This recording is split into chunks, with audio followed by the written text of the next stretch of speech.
Hello, everybody, and welcome. It's Friday and it's the Tardis Zone Talks. I hope you're all doing well. And yeah, welcome to the weekend. Welcome to the weekend. See, there's a few people in the chat already, and we've got 15 people watching. Nice to have you all along. If you could do us a favor, like, share, and subscribe if you haven't already. So, I just want to talk a little about, obviously, the media. And, ever since this particular era began, the media has set the tone for the behavior of fans, certain minority of fans in this fandom. Now, we've seen a lot of articles over the last few years, and I'm past getting angry with the media now at this stage, to be quite honest with you. But we've seen a lot of articles over the years that have been kind of dismissive of diehard fans. Now, we've got an article from The Guardian, and it's in the link description. So if you just want to read the article, it's in the link description. Read the article, and if you'd like to come on and give your opinion on the article, you're more than welcome to do so. I'll let you know when I'm ready to bring people on, and then we'll go from there. But anyway,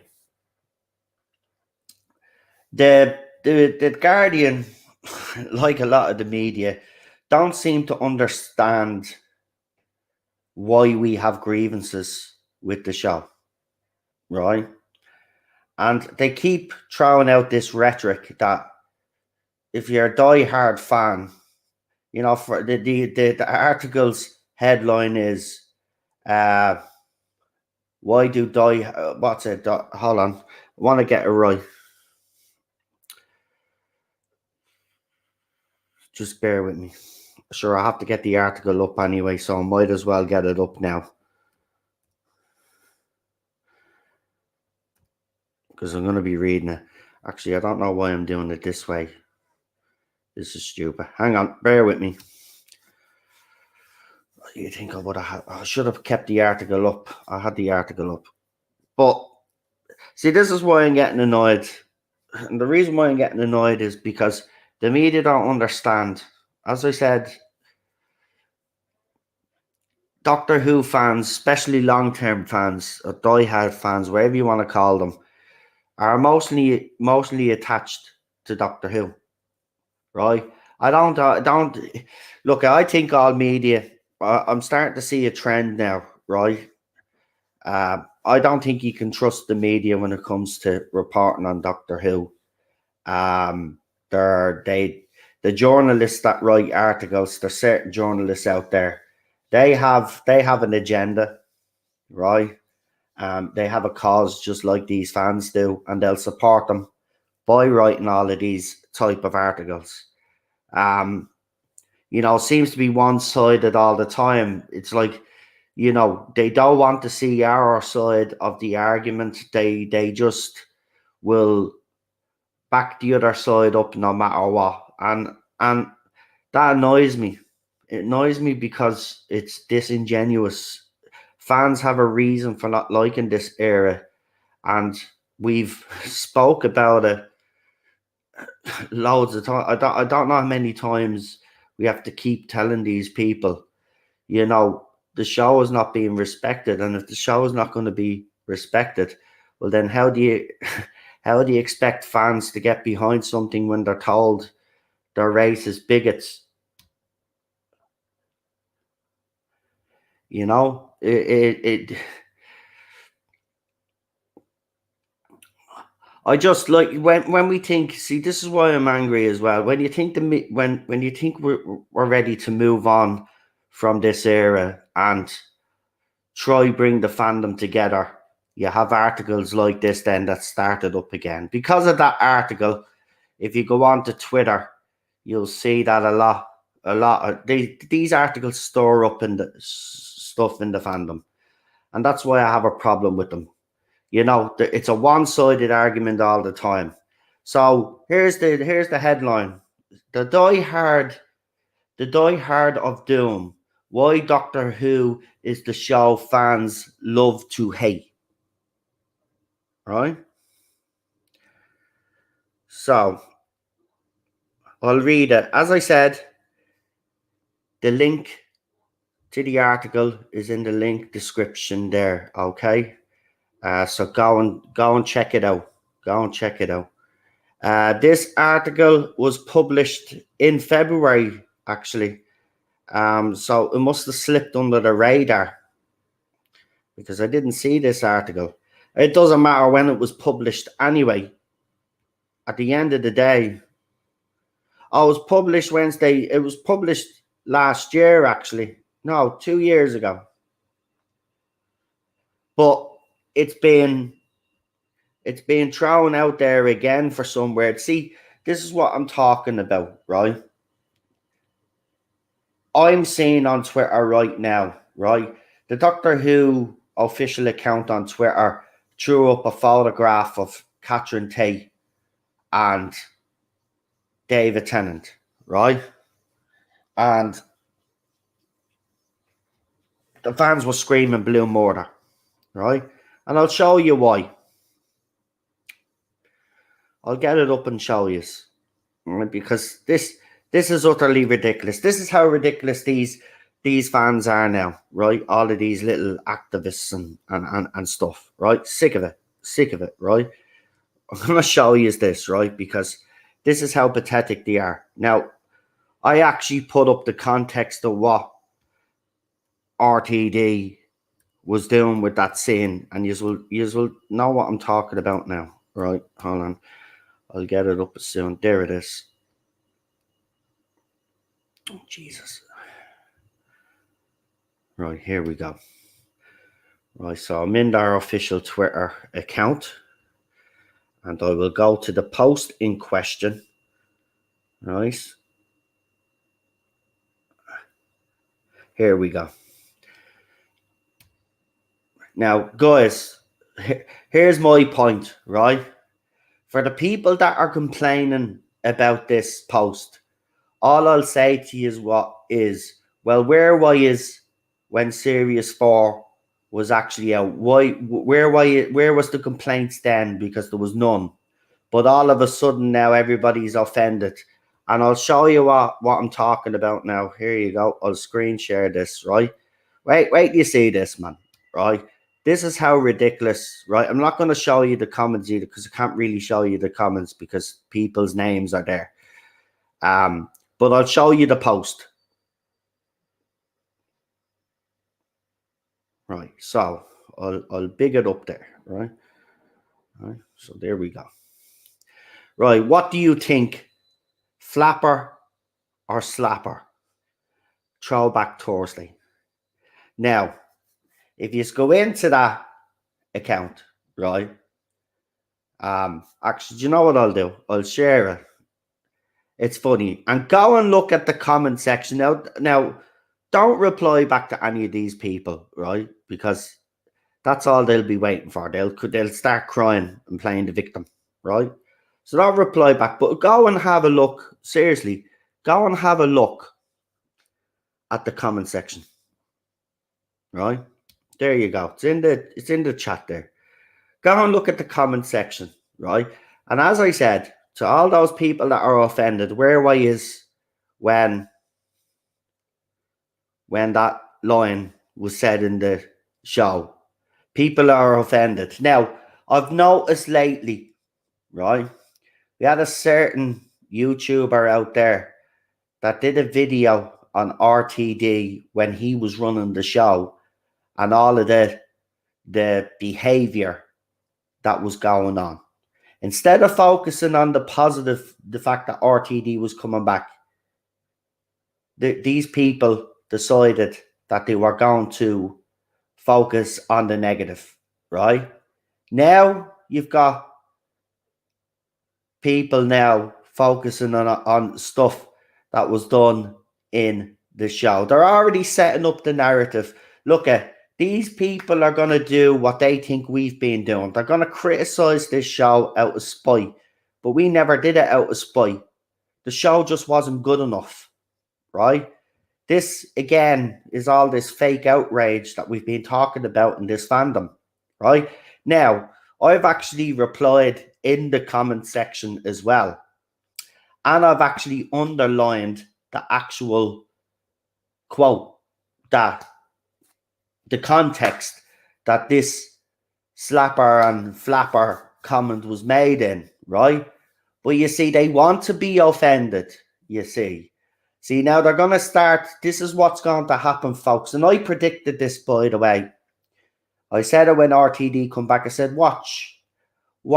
They'll start trying to find some negatives and they'll start talking about them because they cannot accept the fact that we did not like their precious Jodie Whittaker and this era of Doctor Who. I'm sorry, but if it had been written better, if they had actually got someone decent to play the Doctor, well then it'd be a different story. But they didn't. And this is what, and look, the media is not helping. This is why I'm bringing this up, because now the media is focused on us fans and saying it's the show that we love to hate. I just want to make one thing clear. I don't come on this channel because I love hating on Doctor Who. And I don't care if there are people out there that actually think that. You're entitled to think what you want. But the fact of the matter is that this is a show that's very close to my heart. I've grew up with it all my life, right? And to see it in the state that it's in is upsetting, right? I've come on here for the last few years to talk about the problems, along with giving fans that have felt like they haven't had a voice a chance to come on and express their opinions. And for that, I've been sent death threats. I've been threatened. My wife has been attacked as well. My friends have been attacked. Yous have all seen it. We had Twitter accounts that were hyper-focused on me, Lee, and a couple of others out there until eventually they were exposed for the people that they were. No, you don't hear the media talking about any of that. No, but they focus on us hating this era of Doctor Who. And there's a reason why we do, and hate is a strong word, but we do hate this era because it's everything that's not Doctor Who. It's not Doctor Who. It's Doctor Who in name only. And I'm sick of the comparison from these so-called fans who say it's close to the classic era. No, it's not. Absolutely not. I don't know where you're getting that comparison from. The classic era, when they were doing obviously political themes and stuff like that, weren't bashing you over the head with the message that they were trying to send, right? They wrote a clever story, developed the characters. Chris Chibnall hasn't done any of that. He shoehorns things in, just like this Tasman nonsense. But yeah, the media keep coming after us. We're the problem, apparently, right? I've never come on here, right, because I love hating on Doctor Who. I hate coming on here having to criticize the show. But I'm sorry, if the showrunner and the person that's playing the Doctor is not up to the standard that we as fans expect, and I'm sorry, some people out there might think that that's arrogant or it's self-entitlement, I should say. But it's not. It's not. Right? There's a certain standard and it should be at that standard at least. Right? That standard was set by RTD. When I'm just talking about the New Who era, by the way. Classic Who is a different animal altogether. Nothing can touch that in my opinion anyway. But New Who, RTD set the standard, right? Moffat was, in my opinion, was below that, just below that, but he still produced some good stories. But Chris Chibnall is nowhere near even where Moffat was. And that's the problem. That's the problem. And if you all stop lying to yourselves, you know these fans know for a fact that the writing has not been up to standard, right? They've even criticised themselves. They're not as critical as us, but some of them have called him out for his writing, saying that he's not doing good enough by Jodie Whittaker, right? But again, I would say to those fans, it's not just all Chris Chibnall's fault either. Yeah, he's the main reason. Absolutely. But you can't keep being in denial and saying that Jodie Whittaker was a perfect doctor. She wasn't. She never, I'm telling you, she was not. You compare her to the other doctors, and it's not because they're men. You compare her to the level, the way they acted, the way they embraced the role, the way they spoke in interviews, their screen presence, none of that Jodie Whittaker had, in my opinion. Right? And that upsets people. I don't care. It's just my opinion. Right? But the media is already setting up the narrative now. Right? And they'll be in for, and here's the thing. What they don't realize is that Doctor Who is has gone through a rough period, but fans are hopeful now that RTD can turn it around. They're going to be in for a bit of a shock. What are they going to do? Here's the thing, and here's a question I want to ask you all. Right? What do you think they will do when these fans that have supported Jodie Whittaker's era, right? Some of them will stick around. Most of them have said that they'll leave after Jodie is gone. That's fair enough. If that's what they want to do. That's why I call them fake fans. They were never fans. They were Jodie Whittaker fans. They weren't fans of Doctor Who. But what happens if that side of the fandom turn on RTD, right, and start saying that his choice of the Doctor is not great, and then they start criticising the show? Do you think the media will report on those fans and call those fans bigots, racist, sexist? Do you think they'll do that? No, they won't. They won't. And that's why this is why I'm losing all faith in media. They've lost all credibility because they just can't report on the facts. They bend the truth to suit their own agenda. They try to make it out that we're the worst thing in the fandom. They seem to forget. You talk about die-hard fans, right? I mean, this fandom has been great up until Jodie Whittaker was cast, right? Now, I'm not saying under Moffat there wasn't any storings in the fandom and there wasn't people arguing with each other and stuff like that. Yeah, of course, it happens in every fandom. Not all fans are going to agree on stuff, but it wasn't as bad as what it is now, right? And they seem to forget we're not the toxic ones. The fandom was grand until Jodie Whittaker was cast.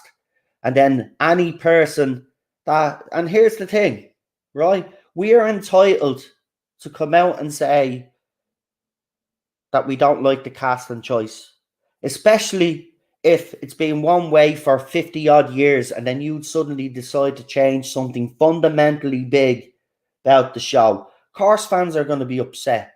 Course fans are going to, there's going to be a bit of a backlash, right? Because you've had it one way for as I said, for 50 odd years, and then you go and you do this, and then you don't explain it properly, or there's no justification for it, right? There's nothing that, just because there's been a line here and there, and this is why this has never set well with me. It was never actually properly explained.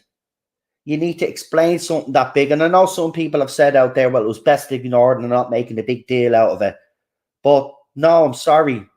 For die-hard fans especially, that stuff needs to be explained. I'm sorry. You can't just skip over that. You've got all of that history, right? And then you go and do something like that.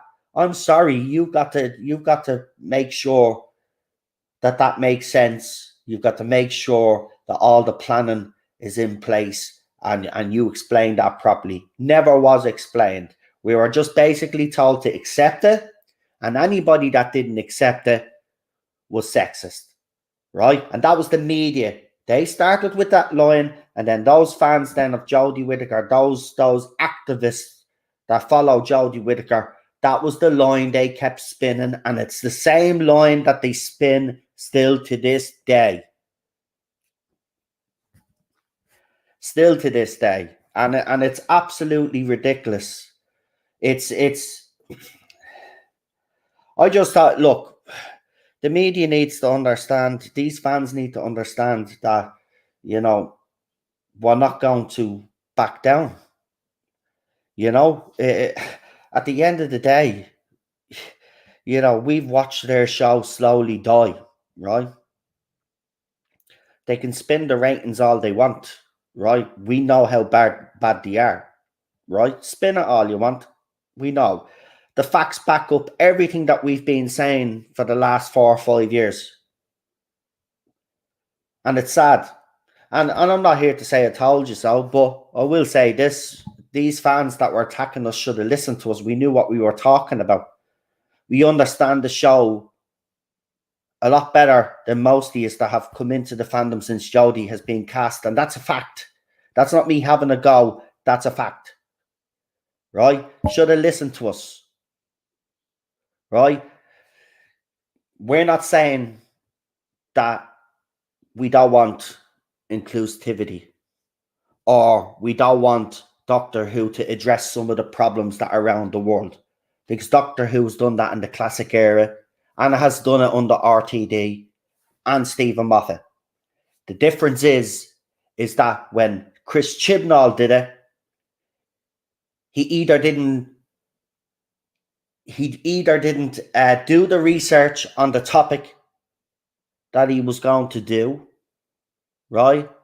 And then when he was writing his story was so weak that the message that he was trying to get across was smacking you across the head because it wasn't done subtly, because Chris Chibnall doesn't do things subtly.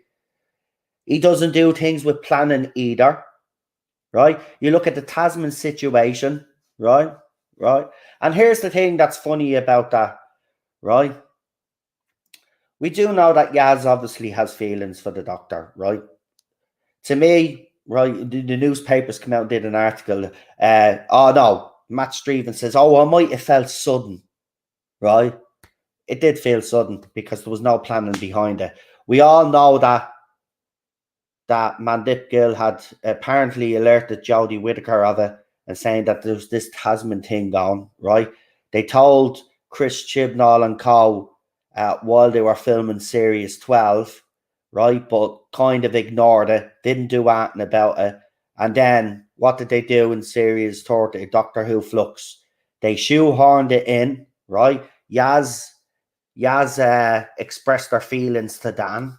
Then Dan breaks confidentiality, goes to the Doctor and says, "Hey, Doctor, just to let you know, Yaz fancies you," right? Now, here's the thing, right? Even though the character development and that plot development is weak, right? Yaz has expressed their feelings to Dan, right? To me, it's shoddy character development, but it's still said, right? I've asked these fans time and time again to show me the evidence where it indicates that Jodie Whittaker's Doctor has the same feelings for Yaz. There's none. There's absolutely none. But yeah, Tasman apparently exists. Now, Stevens has already said that there will be more to come. Obviously, there's only 2 episodes, so it's going to be the quickest and shoddiest plot development and character development I've ever seen in a show. If you were going to do this, you should have done this from day one. It's absolutely ridiculous, to be honest. But look. Shoehorns it in, the fans are happy. They don't care. By the way, when she did express her feelings, you seen the response from the other fans, right? They didn't care that that Eve of the Daleks was bad, right? All they cared about was the fact that Yaz had finally expressed her feelings for the Doctor, right? But when it came to analysing the episode or talking about the episode, right, They didn't. The only thing that they were focused on was Tasman, and then they were praising Chris Chibnall as if he was this god, right? See, here's the thing. I don't believe the doctor should be in a relationship with a companion, whether it's male or female anyway, right? That's just my opinion. But if you're going to do something like this, right? If you're going to do something like this, well then look at the doctor and Rose, right? Now I didn't agree with that relationship. I that's just my personal opinion. But look at how that was developed. Now you compare Jodie Whittaker's doctor and Yasmin Khan, right? And you look at that development. There's none. There's a line here and there's a line there, and then he shoehorns it in Series 13, and everybody thinks it's the best thing Chris Chibnall has done. It's insulting. It's insulting to the people that he's pandering to. Like, do you not get it? He's not treating this with any sort of respect. So yes, we have a problem with it, because if you're going to do something like that, even though I don't agree with it, if you're going to do a romance between the doctor and a companion, well, by God, you better develop that properly. You better have a good plot, right? So then when you go for the big reveal, right, fans believe it. But nobody believes this. Nobody believes this. So that's why I have a problem with it. It's unbelievable, right? And you know, these things mightn't matter to the Jodie Whittaker fans, or to the Whittaker stands, I should say, right? But it matters to fans. It matters to fans. You know, you think it's the most wonderful thing in the world. It's absolutely ridiculous. It's not done properly, and it's disrespectful. And that's why I don't I come out and I'm against these things, because if you have to do those things properly, you're insulting your audience when you do that, when you're not putting any thought into it. And he's already indicated, Matt Stevens, that it's not going to have a happy ending. So again, this is the whole thing why I have a problem with it. All Chris Chibnall is doing is baiting these fans, pandering to these fans, right? And he hasn't even put any thought or consideration into it. That's why we give out. It's not that we're against all of this. As I said, personally, I don't think male or female, the doctor should be in a relationship, right? I know there are some fans that don't mind that, and that's fair enough. You know, I'll never personally agree with it, but it won't stop me. Look, it didn't stop me from enjoying the RTD era anyway. You know, there were some cringe moments, as I call them, but still, overall, it didn't ruin my experience of the RTD era, right? But again, it's at least with that story, it was developed, right, properly, and it was well thought out. And that's the problem with Chibnall, right? He throws all of these things into the mix, but it's not well thought out. And this is why we complain. It's not because we're sexist, bigots, homophobes, all of this other crap that you call us. It's because we actually do care. And we want their show to be written to a certain standard. And as I said, that's not self-entitlement. You know, just because some fans out there, and there are some fans out there that have been long-term fans that have lowered the standards. And fair enough, if you want to lower your standards, that's fair enough. And there are fans out there that want to lower their standards. That's fine, fair enough. But I'm never going to lower my standards. And I know there's a lot of fans out there that won't lower their standards either. Why should they? We expect the best from this show. This show used to have some groundbreaking stories, right? Doctor Who used to lead the way, considering it's the longest sci-fi show on TV, right? That's what Doctor Who used to do. And at the same time, he used to entertain. It was escapism, you know. Yeah, life right now at the moment, let's be honest, it's not great. There's stuff happening all around the world. It's not great at the moment. Everybody is scared. There's anxiety out there. And this is why we turn to TV.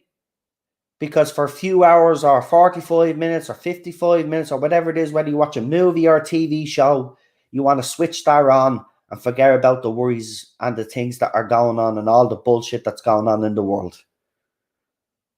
You don't want to turn on your favorite TV program and be bashed over the head with all of this stuff. It's supposed to be escapism. And Doctor Who, and I'm sick of saying that Doctor Who's a drama. It's a sci-fi show, first of all. And it does have a bit of drama, adventure, right? But it's a sci-fi show. That's what it is. And we have forgotten that. Or the people that are making it have forgotten that. They've turned it into a soap opera. It's not a soap opera, right? It's a sci-fi show. It needs to go back to sci-fi. And it's the same with Star Trek right now, right? It's become a bloody soap opera. These writers are clueless.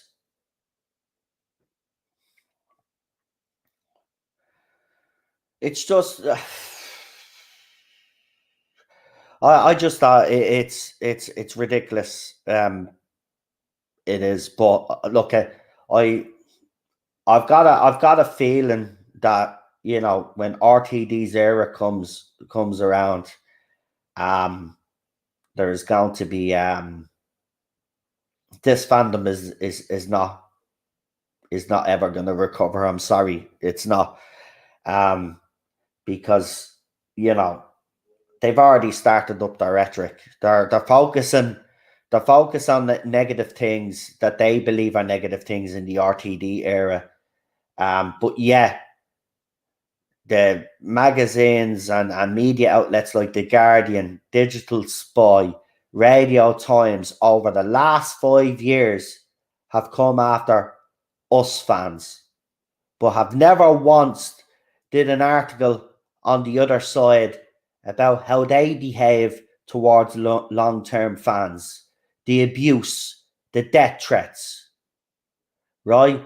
The false accusations, right? Where's the articles about that? Right? None.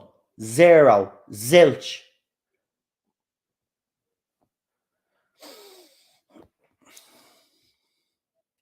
I'm sick of these media people telling me as a fan that I'm this, that, and the other when I'm not. When I'm trying to protect the show and talk about and give people a voice that were basically slapped down from day one. Remember, right? From day one, when Jodie was cast, we were told there was no conversation to be had. The decision is made. There's no debate to be had. So accept it. Right? Now, in fandom, as you know, we debate. We talk about things. That's what fandom does. But anybody that was critical of the casting straight away was set upon by all of these accounts. But yeah, we're the bad ones. We're the ones that get articles written about us. We're the ones that have YouTube channels doing videos on us and attacking us, saying that we're this, that, and the other.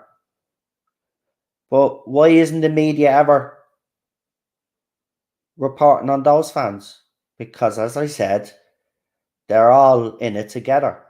They have their own, they support the agenda of these fans.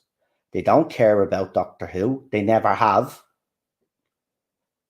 Because if they really did care, like they say they do, well, then they wouldn't be lying to themselves.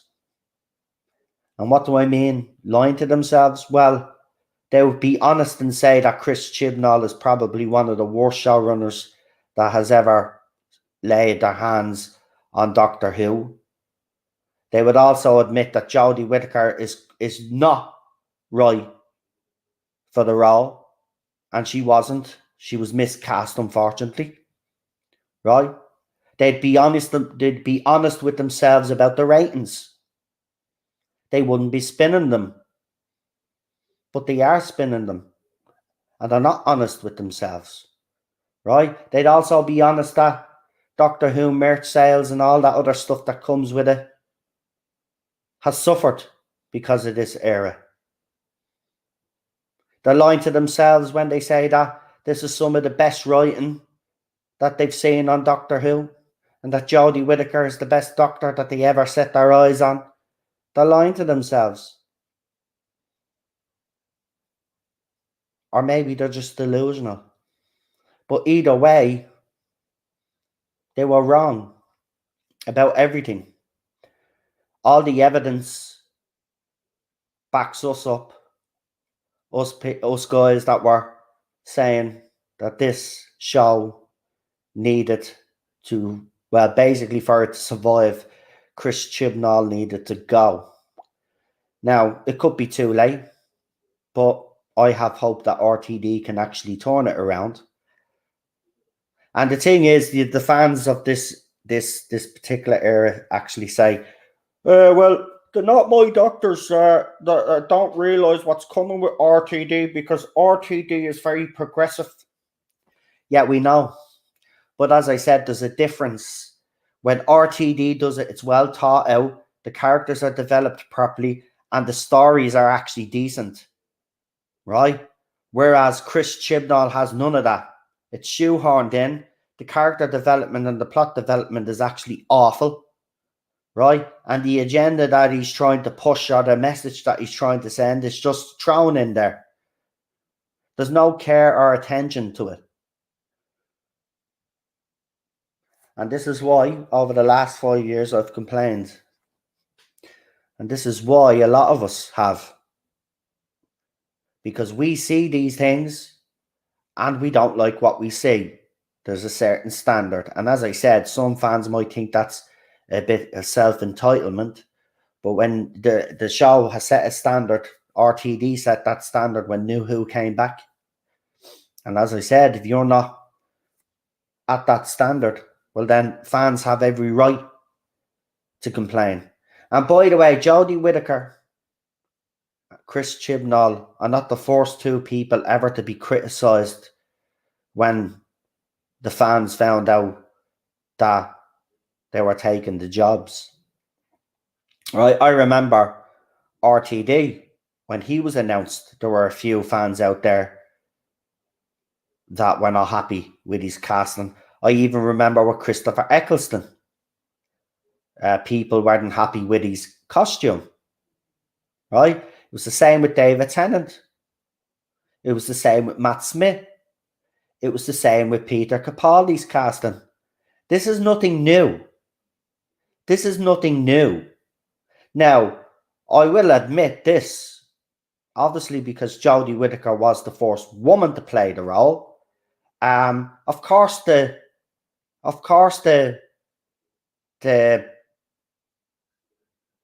was going to be a lot of criticism from the start anyway, right? Because there's a lot of fans that believe that the Doctor is a male role, right? Which is, if you don't agree with that, that's fine, fair enough. But there was always going to be a backlash, because there's a backlash with every Doctor. Was this more intensified? Yeah. But why was it more intensified? Well, let's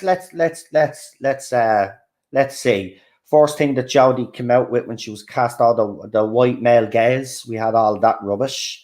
Then you had the media coming out and attacking fans saying, well, if you had a problem with Jodie Whittaker's casting, you were sexist. Then Jodie Whittaker then mocked fans when she did the stylist video. She mocked fans that didn't like her casting. And then her fans will say, oh, but she was only having a laugh. Well, that's not how you actually approach this situation. She should have been a little bit more sensitive to the situation, but she wasn't, because she also had an agenda, right? Then on top of that, then to rub salt into the wound, then, you know, you tried to make this show more feminist. Then you had the breaking of the glass ceiling rubbish, right? As if women were never part of Doctor Who before. It was something new. Oh, look, we got a woman in Doctor Who. It doesn't happen. Woo! Right? Then you did that. And then when people complained about that, then you fans and then the media went after fans again. Right? And then you wonder why, we haven't taken a shine to the media or the fans of this era. I mean, he's never wanted to listen to our point of view. Never. You dismissed it straight away. There was no willingness to have a debate, to have a conversation. Right? It was like, if you're not on board, bye-bye. Right? And a lot of fans have, after years of being told this show is not for you, a lot of fans have walked away. And the ratings actually reflect that. But it is gutting when you look at it. But at the same time, I'm going to say this, it's deserved. Because if you don't respect the franchise, if you don't respect canon, if you don't respect the history of that show, if you don't respect the fans, well then failure is on the horizon. And that's exactly what's happened. I'm sick and tired of all these fanatical fans that are in all fandoms. They come out with the same stupid lines. Well, this show is not for you anymore, and they leave and all of this other rubbish. They don't end up hanging around themselves. That's the thing. They keep forgetting without us long-term fans, they wouldn't even have a show to be complaining about and attacking fans about.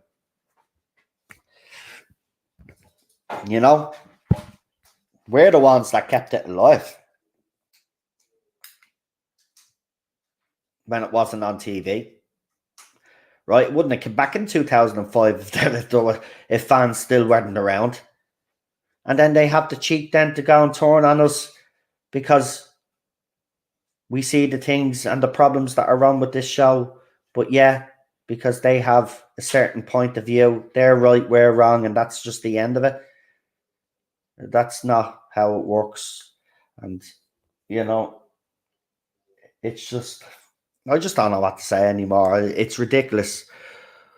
But the negativity from the other side, look, they're already giving out about RTD, about how the behavior. And I just want to actually touch on that, actually. So we do know what happened behind the scenes when RTD was showrunner. And let's be honest, some of the stuff that has been revealed. And remember, obviously, we know about the John Barrowman stuff. He has apologized, and we accepted his apology a long time ago anyway, right?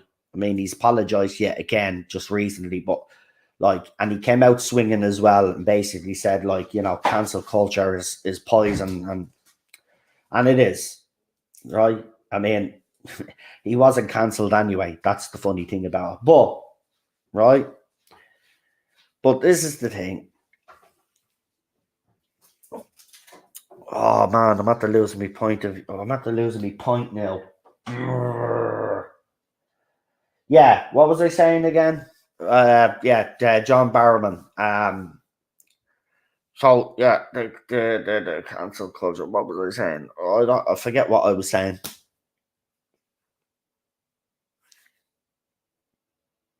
Whoa, that's just popped out in my head. I had a point to make, and I'm after just losing it completely.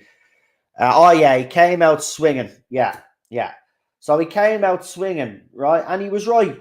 He was right to defend himself. But see, again, right? Now I know I was going to say, thank you, Jack. Right? But you see, this is the thing. The fans are focusing on that, right? Now I'm just going to say one thing, and I've said this plenty of time on this channel. Isn't it funny that they're focusing on John Barrowman when there was another cast member that allegedly had done some some despicable things, and apparently there's over 20 women involved, right? You don't hear them talking about that, but they're hyper focused on Barrowman, right? But this is the thing. They're looking now, and I'm telling you now, this is what they're doing. They're going back and they're watching the RTD era, right? What they're doing is they're looking for stuff to complain about.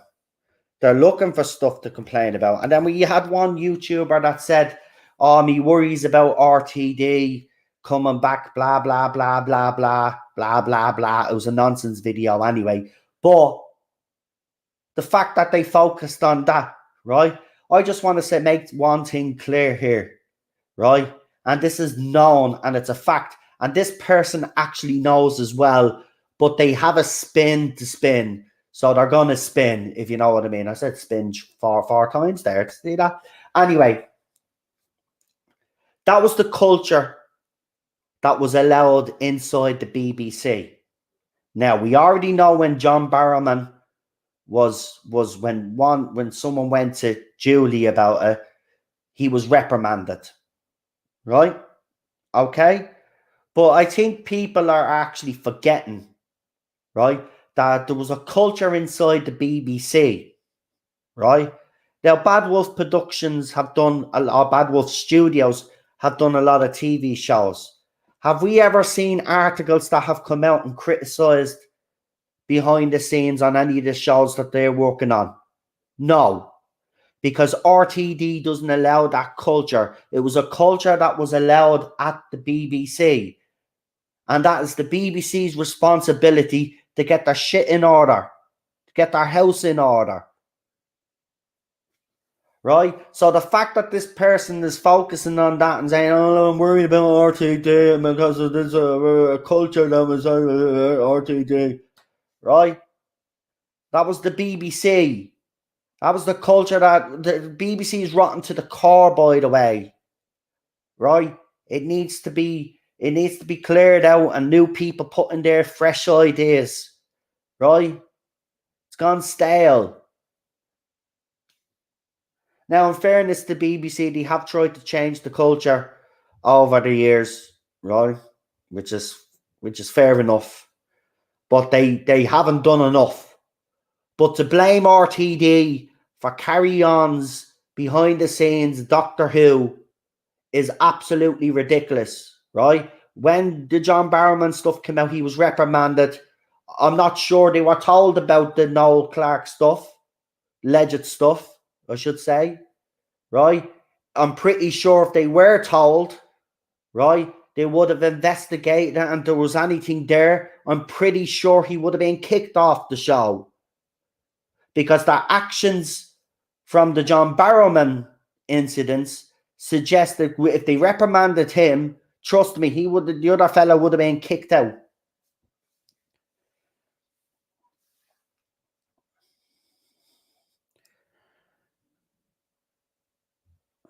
So that's the thing. Matt says that they're clean slate now, and that's exactly what it should be, Matt. But these fans are not going to let go, because the way they look at it is basically we've just hated on the show for no reason, right? So now they're going to do the same, right? But they'll do it out of spite, whereas we were doing it because we were genuinely worried about the show, its ratings, the decline in the acting, the decline in the stories, being hammered over the head with agenda after agenda after agenda and political messaging, right? And no regard for story, character development, and any of that other stuff. It's absolutely ridiculous.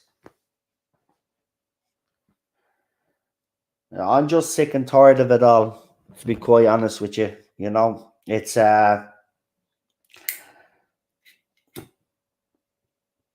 again, they should have just listened. But this look at, as I said, these fans are not going to go away quietly into the night, right? They're going to keep it up, right? They're just going to pick out all the negatives, that they say, and watch, it'll be all stupid stuff as well, meaningless stuff. You're seeing it a lot now on YouTube when people are complaining about stuff nowadays. It's not, it's like it's stupid things now that they're complaining about. You know, it's not even it's not even constructive criticism anymore.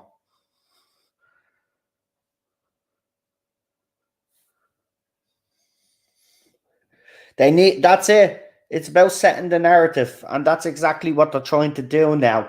But we mustn't allow it. We must make sure that our voices are being heard this time round. But listen, at the end of the day, my message to RTD would be this: just make the best Doctor Who that you can make. You did it in 2005. I believe you can do it again. You've obviously been away for a while, and he's created some hit TV shows. He's more mature now as well. You know, he's got a lot more experience under his belt. Even though he hit the ground running and he was sensational, in my opinion, I think we're getting a better RTD2. This version of RTD is going to be amazing, and I just can't wait. I can't wait. But this nonsense is not going away. But don't worry, folks. We will. Look, at the end of the day, as I said, if RTD's era is good, I'll be coming out and I will say it's good. If you know it's bad and it becomes even worse than what Chibnall has done, well, as I said, I'll just step away because I'm not willing to bash this show anymore, because I've never wanted to do that. But Chris Chibnall hasn't actually given me anything to be excited about. Now, I will say I was a little bit excited about Doctor Who Flux. The trailer actually looked impressive, and a lot of us were actually surprised by the trailer. But of course, the trailer turned out to be very deceiving. The first episode wasn't bad, but it was all flash and bang and no substance to it. And this is the problem. Doctor Who Flux hadn't got any substance to it. So again, it was a letdown. Now, were we as critical as with Doctor Who Flux as we were with Series 11 and 12? No, but there was still a lot of problems with Doctor Who Flux, and we still don't have a resolution to this whole timeless child nonsense, timeless children nonsense. Because again, as I said, Chris Chibnall is not. Look at, when it comes to sci-fi, Chris Chibnall wasn't the right man for this show. He's great at writing drama, right? But when it comes to Doctor Who and sci-fi, it's like Alex Kurtzman, right? I'm watching Hawaii Five-O right now, right? It's a detective show, right? It's the updated version. Now, I watched it a few years back, but I stopped during Series 5 because I moved into this apartment and I never went back to the show, right? But I've been recently binge watching it now, and I'm back on to Series 5 now. And I have to say, the writing is absolutely great, right? And that's produced by Alex Kurtzman. See, he's great at doing cop shows and detective shows and drama, Kurtzman is, right? But when it comes to sci-fi, he can't do it, just like Chris Chibnall. Wrong writer. Wrong writer. But look, I have hopes for RTD. And it brings me into a nice little segue now into the next article that I actually want to talk about. And it's about the 60th anniversary. So we've got another article which is saying that RTD should go full nostalgic with the 60th anniversary. Now, all evidence indicates that's exactly where he's going to go. Obviously, I think I showed you all the photograph. David Tennant now has dyed his hair back to the colour that he has when he was playing the Doctor, because he obviously had it dyed red for good omens. I also showed you the photograph of RTD outside Bad Wolf Studios in Cardiff as well. So I'm pretty sure there's going to be something very soon. I think we're gearing up to some sort of announcement. I don't know what it'll be. I'm not going to sit here and say it'll probably be a doctor announcement. We don't know. But I showed you that photograph yesterday. So there's definitely stuff happening right now, which is good because it means now we're prepping up, and you'll have to start filming soon anyway for the 60th. So it does make sense. Everything seems to be lining in. But again, we spoke about all of this when RTD was announced.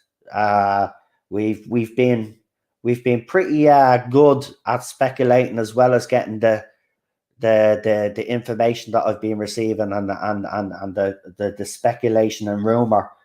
But so this is the articles from Radio Times, and again, it's in the link description. I'm not going to throw it up on screen. I'm not going to read the whole article. I'll just go through some of the journalists' thinking behind this article. But it's why Doctor Who should embrace nostalgia. Sorry, for its 60th anniversary. As rumours of former Time Lords returning continue to mount, why are some Doctor Who fans still so wary of the show's past? And this article was published on the 2nd of March, so Wednesday. A man is a sum of his memories, the Doctor said. Once said, I should say, a Time Lord even more so.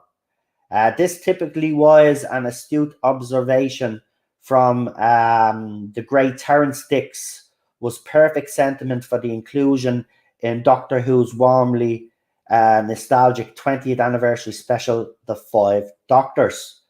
But, oh no, because what are we as sentient beings, if not the balance of our experiences, the things we've seen, the lessons we've learned, and the people we've met along the way? When Donna Noble had her memories of traveling with the Doctor wiped, it felt like the cruelest possible fate, because without those memories, Donna was literally a different, smaller person. Well, I wouldn't call her a smaller person. I think that the journalists have been a bit harsh. Yeah, she wasn't. I don't know. Let me see. So it's hardly surprising, as the show celebrates its 60th birthday next year, that the rumour mill is alive with speculation that former Doctors such as David Tennant and Matt Smith could return for a series of special episodes, because why wouldn't you, right? Yeah, exactly. And yet you'll find plenty of hardcore Doctor Who fans throwing up their arms in horror, mock, or otherwise at the idea. For them, the show's past is not so much a foreign country as enemy territory, the stony ground of creative bankruptcy, where ideas go to die, or something like that anyway. Well, I think that journalist hasn't got a clue, because we're all down. I'm a long-term fan, and I'm all down for nostalgia for the 60th anniversary. And under this era, it has been creatively bankrupt, but it won't be under RTD because he's proven himself in the past. Again, I thought this article was going to be a nice little sugar piece, but again, this journalist can't help but have a pop of hardcore Doctor Who fans.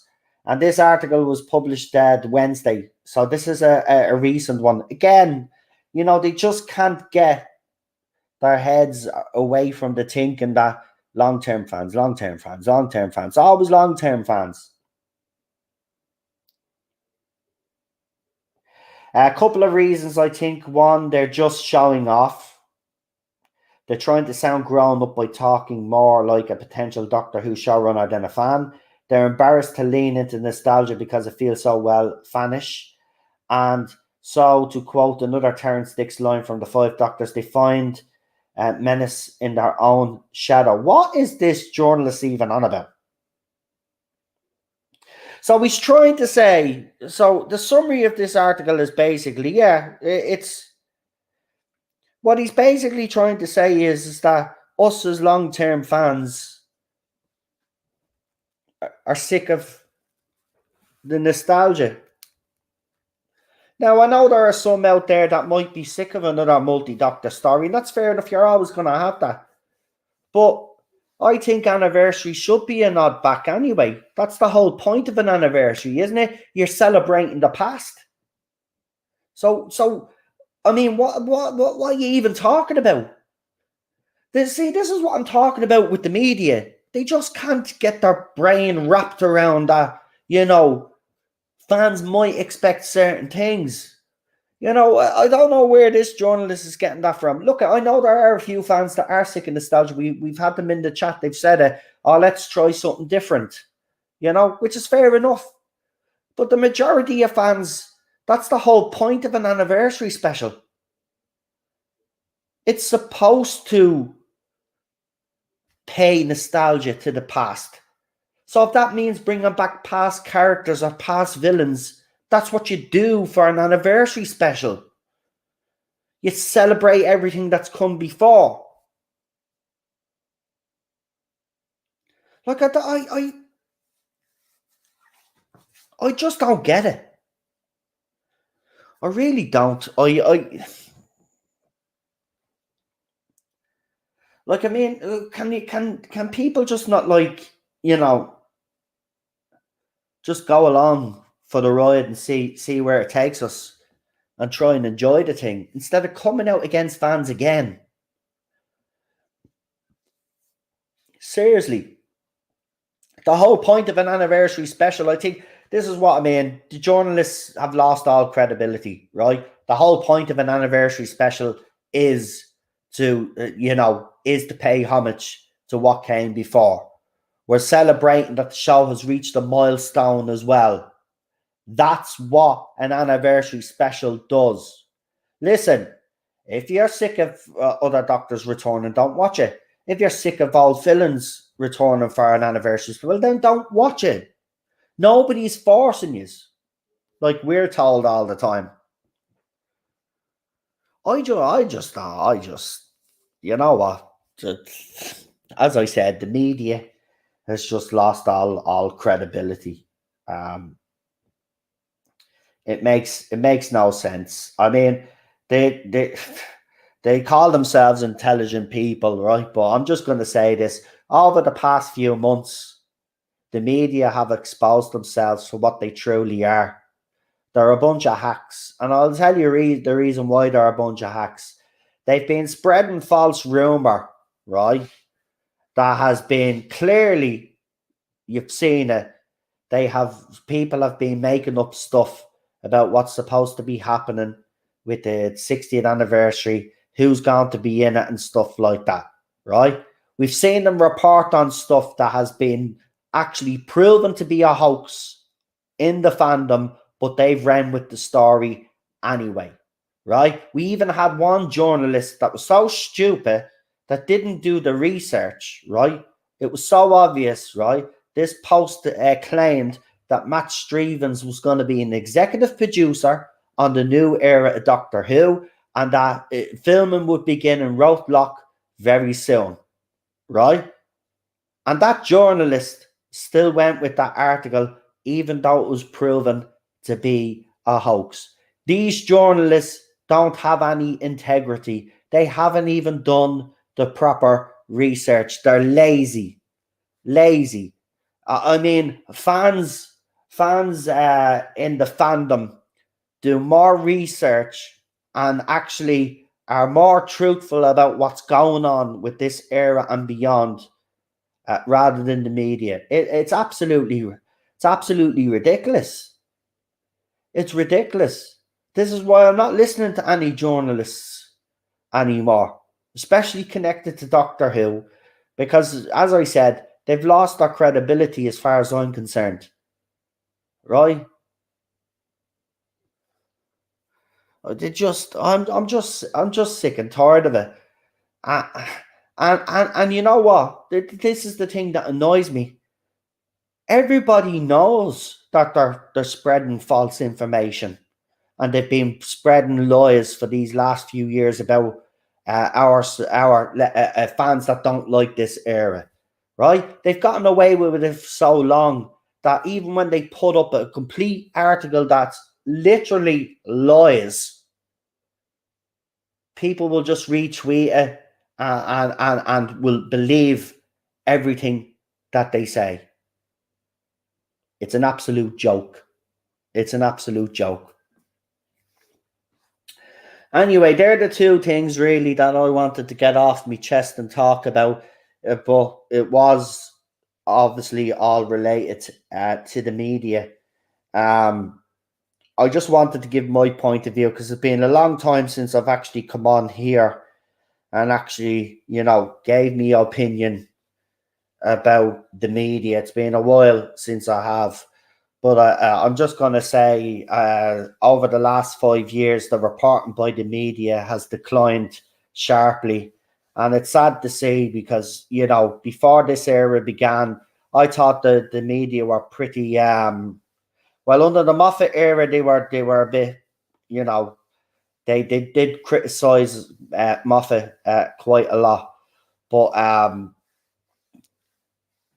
they didn't do as much with RTD, and they haven't hardly criticized Chris Chibnall at all. There's been a few journalists out there that have had the the the the, the cojones to actually come out and criticize this era, but those journalists then are called right wing fanatics, and this is what the other side do as well. They dehumanize fans, right? And they need to dehumanize us because that way then it's easier to attack. Because they don't see us as human beings, as people. They just see us as the enemy and stuff. Uh, so yeah, I mean, look, what more can I say about it? Nothing really. But it is nice to see RTD throw up some stuff on Instagram. To see that there seems to be some movement backstage, as they say, behind the scenes, I should say. But be prepared. Be prepared because this other side is not gonna go away quietly into the night, as I said. And listen, I'll be honest with the RTD era when it comes along, as I've been honest about this era. And I'm gonna say this out straight. There are gonna be times where RTD will probably write a story and it won't be as good as other stories that I've probably watched. That happens with a showrunner. Not every showrunner is consistently excellent all the way through. They do have their bad episodes, and RTD did have a couple, right? But overall, his era was fantastic, right? With Stephen Moffat, he was inconsistent, and with Chris Chibnall, well, the less said about that, I've said enough about that over the last 5 years.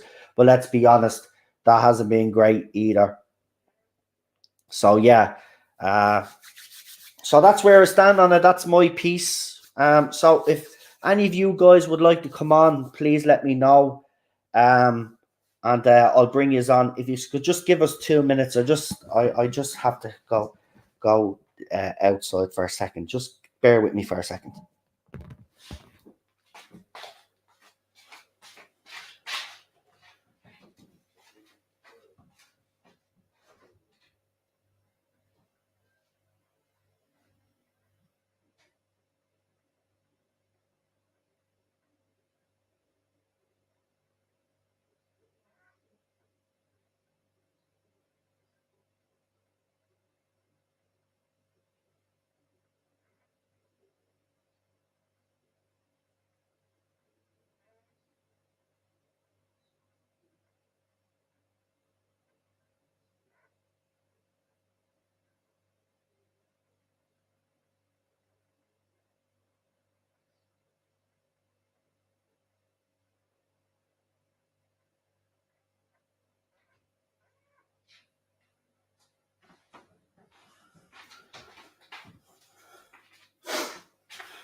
Right, sorry about that. But we're back, Right, so let's see if anybody wants to come on. Daniel says, I hate journalists. Yeah. Look, I'm not going to say I hate them, but I wish they would just be more. I wish they would be more truthful, and I don't think they have been truthful about this era.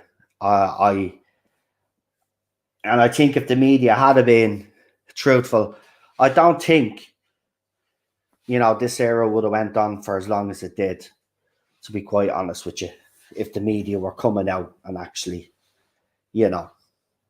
criticizing, even when they tried to criticize, it wasn't really criticism because they didn't want to be seen to be criticizing the first female doctor and the stories that she was in. And that's why, look, as I said, it doesn't matter who takes the role. You're entitled to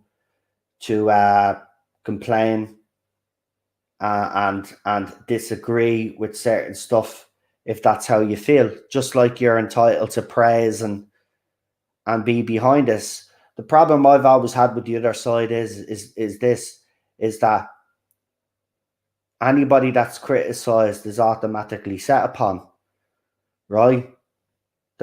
As I said, you're entitled to have your opinions. So why?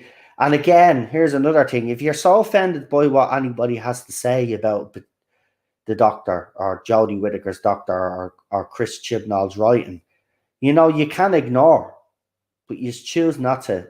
You choose to engage, and then when a person like me defends themselves, then I'm the bully, right? And that's what we've been called as well, bullies, right? So when you defend yourself from these people coming after you, they play the victim, you're the bully. Then they set up hashtags to say F Noel and all of this other rubbish that we got over the last few years. Then I get sent messages of threats, as you know, wife, me friends being attacked. And that's the way it's been. So, yeah. Sorry if I have been, I've come out fighting and defended myself. But, that's the reality of the situation. I've had to, and I never will back down, especially if I believe in something.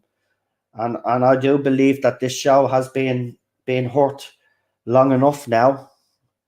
And I was always going to come out and say the things that I've said because I do love this show and I want it to be the best possible version of it that it can be. And that's not too much to ask. And as I said, there are fans out there, the media out there, just because you guys have lowered these standards, right, doesn't mean the rest of us are going to lower our standards. We will never lower our standards. Doctor Who should be at a certain standard. It should be written to a certain standard. And if it doesn't reach those standards, it's not good enough. It's as simple as that. And that's the point. You guys have lowered your standards, but we're not going to. Right? We expect it to be written properly. We expect their characters to be developed properly. We expect when you do a storyline or a plot thread, it actually makes sense and has that development behind it, as I said.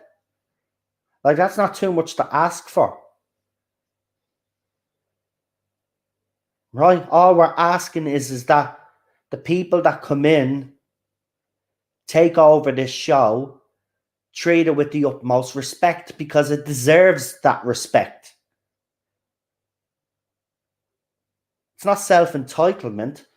The show deserves that respect. It was a British icon. And now it's become a laughingstock and a hunting ground for ideologues and activists and idiots, basically. right? No intelligence behind the writing, no intelligence behind characters, nothing. There's nothing intelligent about this era. You could put this era on CBBS. It's that bad. It's been dumbed down that much. And fans expect us to accept that as Doctor Who? Nope. Never. Never ever will I accept that shite, basically. Right? You know what they say? You can polish a turd, but it's always a turd. It'll still be a turd, I should say.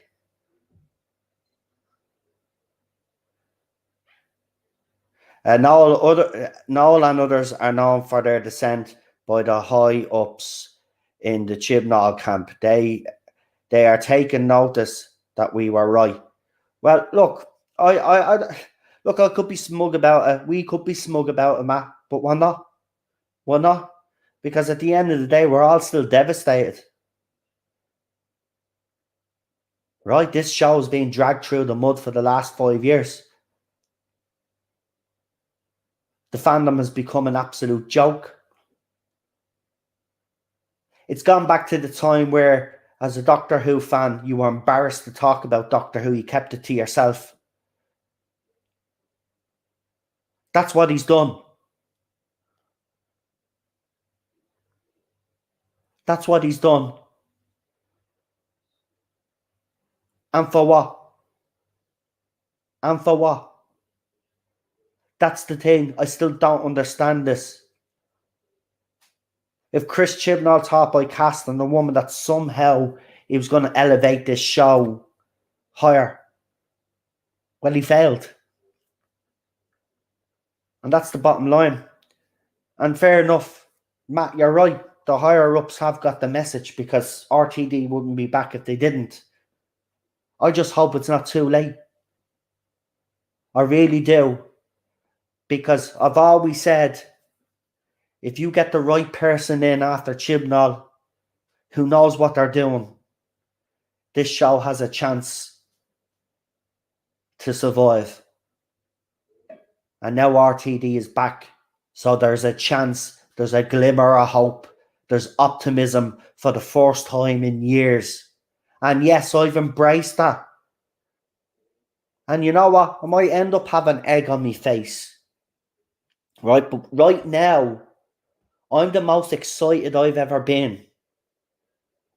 Well, I'm the most excited I've ever been for 5 years now. This is the first time in 5 years I'm really excited about Doctor Who's future. Now, it could go all pear-shaped, or it could absolutely end up being something spectacular. And I hope it's the latter, spectacular. But I have hope. And I'll grab onto that 2 pair of hands right now. And the stuff that I'm hearing behind the scenes, without giving that away, with the things that I'm hearing, it looks like that RTD is going to do right by this show. And he's going to concentrate on writing Doctor Who and respecting it. That's all we've ever wanted. Remember, Chris Chibnall and Matt Stevens in particular as well have said things that, remember, it's not a democracy. While they're in charge of the show, they'll write the show how they feel fit. But that's not the way it should be. When you come in, you're the guardians of that show. Your job is to protect that show and to write the best version of that show to maintain its legacy. Chris Chibnall never done that. He disrespected the legacy. The fans that were distraught about that were attacked for the last 5 years and still continue to this day because they just can't let go. And now that we have been proven right, A lot of these fans are throwing their toys out of the pram now and they're going rehashing old arguments to try start it all up again. But there's no point. As we said, you should have listened to us. You wouldn't listen. So you know what? You get this version of Doctor Who reflects us anyway. It's got no personality. It doesn't care about its fans. That photograph at London Comic Con just showed you what this era is all about. They talked about inclusion and diversity and safe spaces. And then you see photographs like that, and you see the majority of fans that turned up were female, which I've no problem with, but all of this talk about inclusion is all bullshit. All bull. Absolute rubbish. But what can you say? We'll see what happens. A lot of fans have tuned out, as you've seen for Eva Garlic, so it's pretty bad now. It'll be interesting to see can RTD and listen. This is why, by the way, just to give me your opinion on the nostalgia factor for the 60th anniversary, I'm on board. For the simple fact is, I look. I know some fans are sick and tired of multi-doctor stories and all this, but I'll tell you the reason why I want it. It's because I think it's very important for RTD to try win back some of this audience. And if it means giving us something that we're used to seeing, then I'm on board for it. He will do something different with Series 14. Trust me, he's not going to depend on nostalgia too much, right? It was the same with his first era. He harped back to certain things, yeah, but it wasn't every episode. It was like, nostalgia or things thrown in, right? He thought about these things.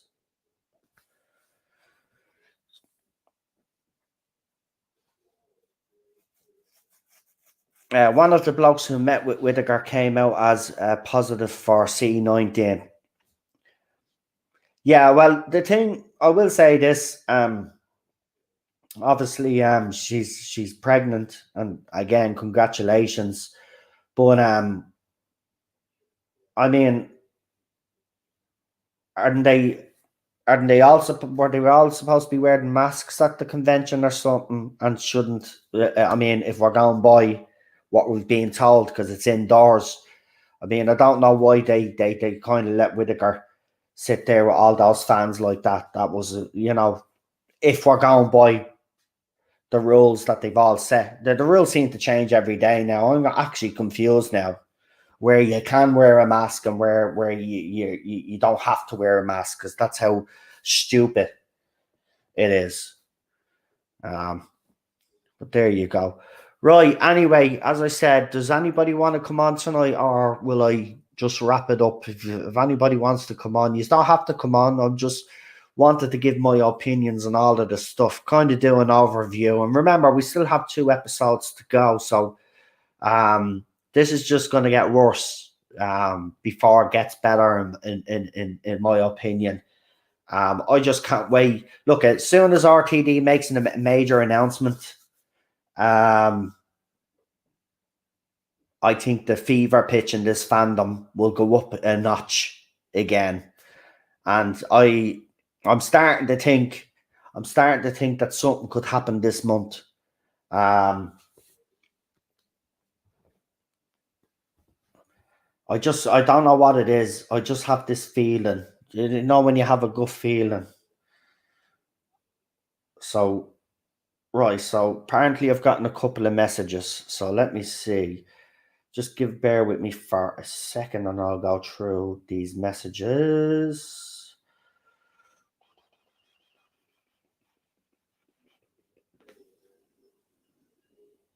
Oh, I got a message request.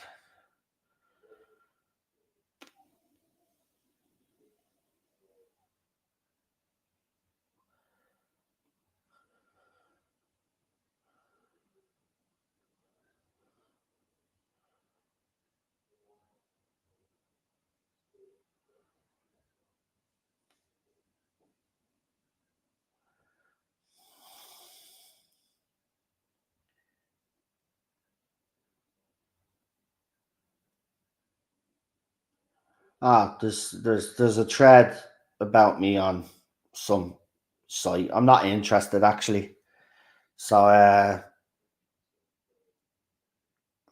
see, people are trying to get a reaction out of me, right? I've noticed as well the last couple of days because I'm not reacting as I used to, but I'm getting sent messages from people, right? And then when I go in and check, it's basically a thread of people talking shit about me, right? Because they want me to come on this live stream then and react to it. But what I'm gonna say is I'm not gonna react to it. Listen, those people, if that's what they want to do and they want to criticize me, fair enough. I'm not going to react to it. I don't really care anymore. As I said, I don't know how many times I have to say that, but I don't care. So nice try to try to get a reaction out of me, but sorry, I'm not biting today. Grand. Right, lads, I'll put that link in our little chat that we have on Twitter. So just bear with me, and then you can come on via that. It'll be easier instead of me sending emails to you all. But this is the type of stuff. Over the last couple of days, I've had a few people trying to get a reaction out of me by sending me screenshots of people talking shit about me. And as I said, you're not going to get that reaction out of me anymore because that's what you strive on. And, you know, good luck to you. As I said, if that's your opinions about me, then that's fine. It's fine.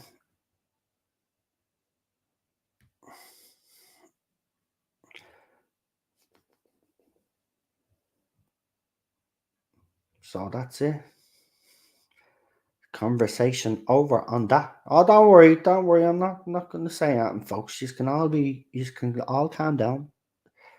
Calm down. Listen, I've got, as I said, it's actually sad to say this, but I've gotten so used to all the negativity towards me and all the threats and all of this other stuff and videos being made about me and threads being made about me on all these different forums. I don't care. I don't care. If I'm living inside these other heads 24/7, well, that's on you guys. That's not my problem. Right? I'm not the one that's obsessed with you, as yous are obsessed with me. And it's kind of tiresome now. And I've heard it all before, by the way. I've heard every insult. I've heard every, threat, so, I remember when I first came on, Gary from Neurotics said, look, you'll get, he actually gave me a few words of advice. You're going to get stuff like this all the time. Unfortunately, you will get used to it. That's exactly what's happened. So it's sad, really. I feel sorry for them more than anything else. Right, I've sent that link. We have got one person in the studio. We've got two people in the studio there now. So if there's anybody in the chat,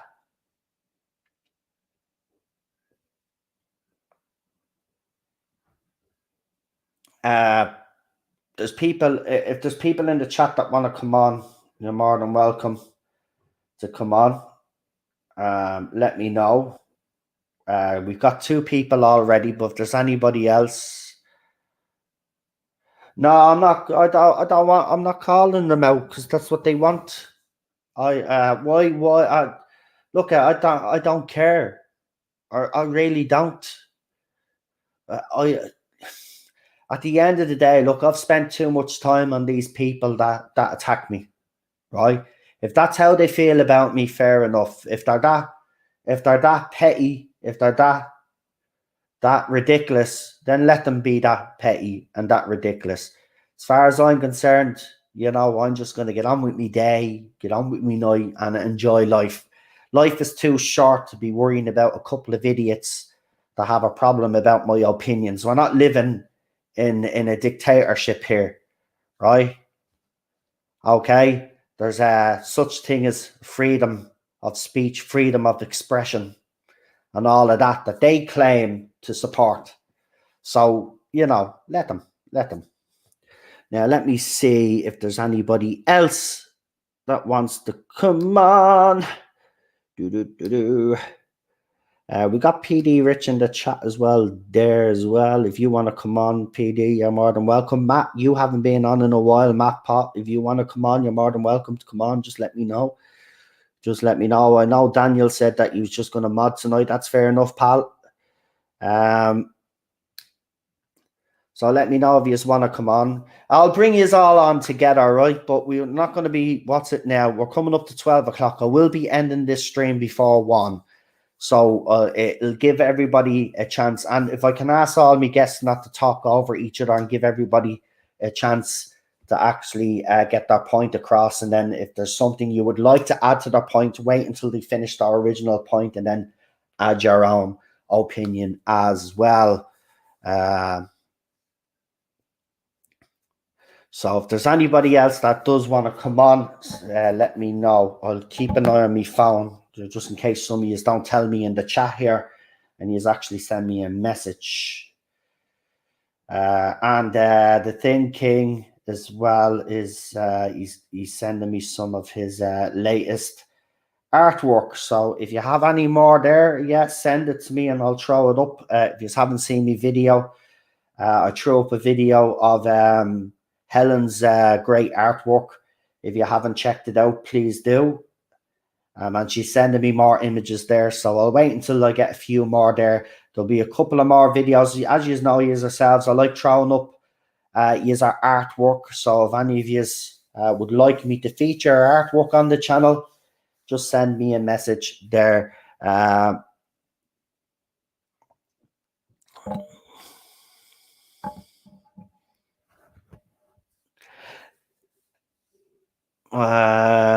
Matt said he's happy listening. That's no problem. PD, would you like to come on? Just asking there if you'd like to come on. Let's see. The guys are in the private chat. Just seeing the private chat. I'll see what I have you can put up on the channel. No problem, John. Yeah, I'd love to actually showcase some of your work, mate. I think we did a small video before. If you can get me around 12, 15 images maybe, then I'll be able to do a decent video for you, man.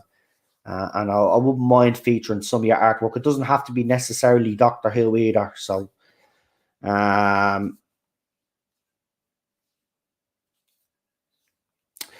Tardis Zone. I can do, right, PD? I will send you the link and then I'll bring the 3 years on together. We got 3 guests joining us now and 3 good guests as well coming on.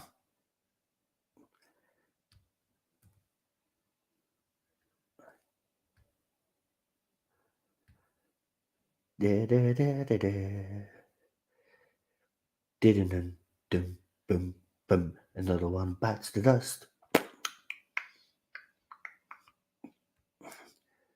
Right, link sent. So I'll bring them on when the 3 of them are here.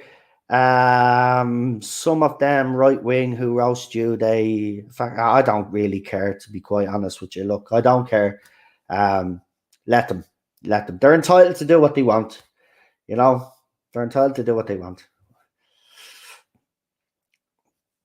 You know, they get away with so much anyway. It's just there's no point in reacting. So there you go, as I said. Anyway, oh,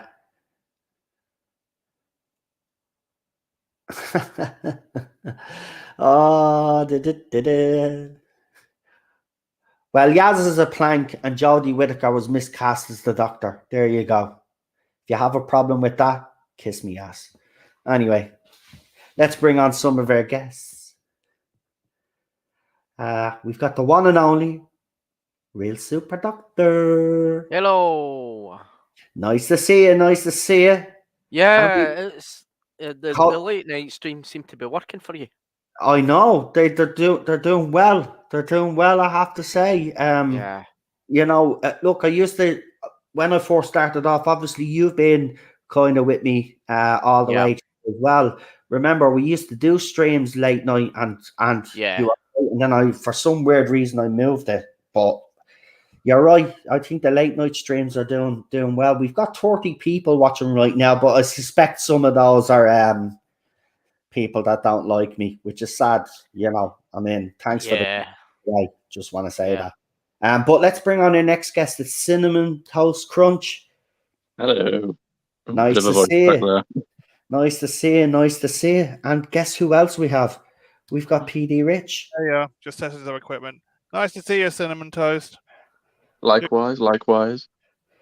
Right. Anyway, obviously you've heard what I've been talking about tonight, guys. So if there's anything you would like to specifically talk about in those articles, or if you just like to give a brief overview yourselves about what you have heard, give me your own opinions on the media and you know, all of that stuff that you've heard me talk about. So who would like to start first, actually, tonight? Who would like to start? Do you know what, actually, because you haven't been on in a while, Cinnamon and Toast Crunch, you can start off first. Well, I think in regards to the people trying to get a reaction out of you, I just thought of it there a few minutes ago. I was just thinking, they reminded me of Weeping Angels. You know how they feed off energy. Yeah. You know, of like time of the years that you would live. That's all it is. You know, they thrive of it, they survive of it, and if you don't give them it, I know it's a bit of a cliche. Oh, if you ignore the bully, they'll go away. I know it's a bit of a cliche, but like it is essentially true in the sense that, like, you know, they want the attention, they want to get a reaction. Oh, wouldn't it be funny if we can get Noel wind, if we could wind Noel up and all that. And for the article, I haven't seen it until just now, but I had a little read over the article, and I found a lot of it was just wrong. For example, the entire argument is just about how, because we've complained in the past about things, that means that what we're saying now isn't valid or something like that. And they mentioned the fact that when the second Doctor was cast, people didn't like it. And I was just thinking, well, yeah, no surprise. The whole idea of regeneration wasn't really new then. You know, people probably thought Doctor Who was just William Hartnell. You know, the concept of an actor changing into another one in the same show. It's not like James Bond, where it's like, every couple of films there's a new actor, but it's in a sort of like different story or something like that. You know, this is one show, one story, same actor. You know, I can't really think of any other show that does that, really. So I'm not surprised that people were a bit upset that it wasn't William Hartnell. Or even stuff. I think it also mentioned not Time Warrior, the Deadly Assassin. In that episode, they They explore more of Time Lord like lore. And apparently people at the time weren't happy with it. My response to that is, well, I don't think it actually retconned anything. Yes, people might not have liked that, what they did with that, but it didn't specifically change anything from the past. It sort of added on. If that makes sense. So a lot of people from the time, a lot of people who knew the Time Lords from the War Games, sort of, if you watch the War Games in the final part, they're quite mysterious. They're quite menacing, actually. And I think a lot of people's criticisms of that were like, because the Deadly Assassin and because we saw what the Time Lord Society was, it sort of dissolute the what's the word? It got rid of the illusion of like how intimidating they were. But it never really specifically retconned anything, so I'm not really sure. So it's what I mean, like little things that they point out in the article that can easily be explained away. Yeah. And then, you know, the fact that they attack us for it, I think, is like it's like they're telling us like who we are. You know, they're telling us like, oh, you're not a real fan because you're criticizing it. I've always said that if you criticize, it's not because we hate it. Or I've seen a response to it. Usually when I look at news articles, I go to the bottom to see what people have reacted to it, or people what post in the reply section, and a lot of the comments were turned off. I'm not sure whether it's because it's an old article. It was in 2020, wasn't it? But I looked at the replies, and one of them was handpicked by the Guardian, so they've picked it out and they've like highlighted it. And I think it said something along the line. Obviously, I won't say who said it, but it went along the lines of, people who just. No, it said, fans, imagine taking the pleasure of it. It said, it's a bit weird how people take the pleasure out of criticizing it. And I just thought, like, how wrong is that? You really think that we sit there enjoying criticizing it? Do you really think I sit there enjoying having to sit there and cringe at Jodie Whittaker's acting? You really think I want to sit here upset and ranting on streams about how much I dislike it nowadays? I don't enjoy that. Yeah. So I don't know. I mean, it just seems out of touch. It's all out of touch. It's like, how out of touch can someone be? I don't get it. I'm just sat here baffling. Like, it doesn't make sense. How our criticisms are so terrible, but or if they say a bad word about it or about the RTD area, that's all right. And that's another thing. Sorry if I'm droning on, but they also, like, in the article, they mentioned how Doctor Who fans always complained how Steve Moffat's storylines are always too complex and how Chris Chibnall's is always too easy.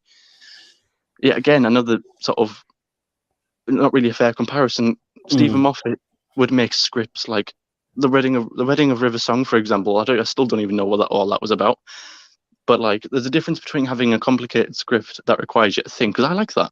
I like watching something, and then half an hour later, still thinking about it and thinking, oh yeah, this connected with that, or that connected with this. I like something that makes me think. But something that leaves me confused is a different thing entirely. So that was it. There you go. There's another one for you. Episode 3 of the Flux, when they're all going in different time streams and they're all bouncing around and Jodie Whittaker's in different time streams, and that was all confusing. Yeah, I could vaguely piece it together, but there's a difference between leaving you thinking and questioning it and being downright confused, stuff like that. I think I was going to say something else there, but a bit like I've lost my train of thought. So if anyone else wants to jump in and say something, then go ahead. Yeah, lads. Who wants to jump in next? PD, Super Doctor, anybody? Yeah. Go on, Super Doctor. All right. I was going to say something about recasting old doctors as the current Doctor. I think that would be a big mistake. I think that with Doctor Who, it needs a completely different actor to take over. It doesn't need to go back to like David Tennant or Matt Smith or Peter Capaldi. I was reading your message here. It needs a fresh start after Jodie Whittaker. It needs it. The fans need a new actor to play the Doctor. They need, and that's the whole point of Doctor Who. It's all about the change of the lead actor, and that's one of the main focuses of it, because we need to have that. Who's going to be next? And we just don't need someone else coming back. It would just be a massive throwback if David Tennant became the 14th Doctor. I don't think that would work at all. I think that the most people will think of the 10th Doctor in that, and they wouldn't like to see him as the 14th Doctor because it would completely destroy the legacy of the 10th Doctor. Yeah, I honestly don't think he's coming back as the 14th Doctor anyway. I think that rumor that's flying about is just wires crossed. But I do think, and we did speak about on this channel, we even had a guest on that hinted that David Tennant was returning, and everybody was excited about it. If you remember that stream, you were all in the chat. So I think it is for the 60th, and it's wires crossed. I think he has cast someone different for the 14th Doctor, so I wouldn't be worrying about that. But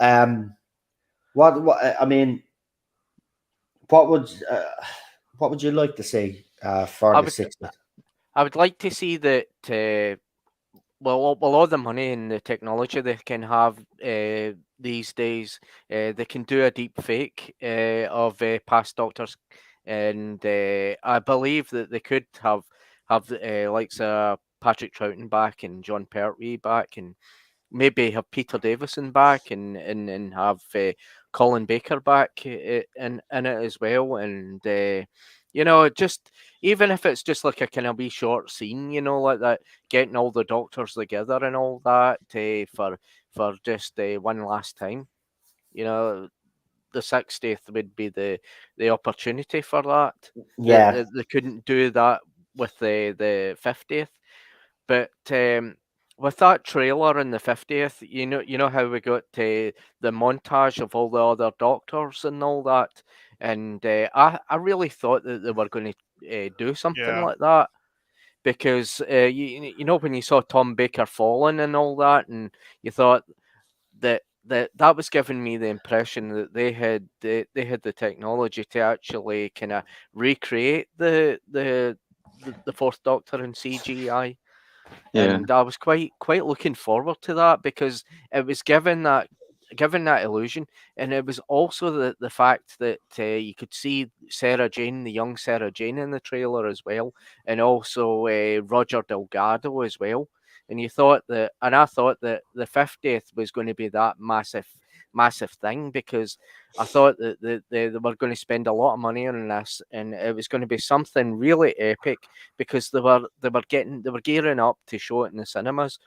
Because I remember going to the one of the audience, and it was kind of fully booked. That I couldn't get in, and I had to kind of watch it at home. But I wasn't disappointed by the 50th. The 50th was a good. It was a good go anyway. At least we did get the 10th Doctor back. But it would have been better if it had Eccleston in it, because Eccleston, well, he was the one to kind of start off the new series.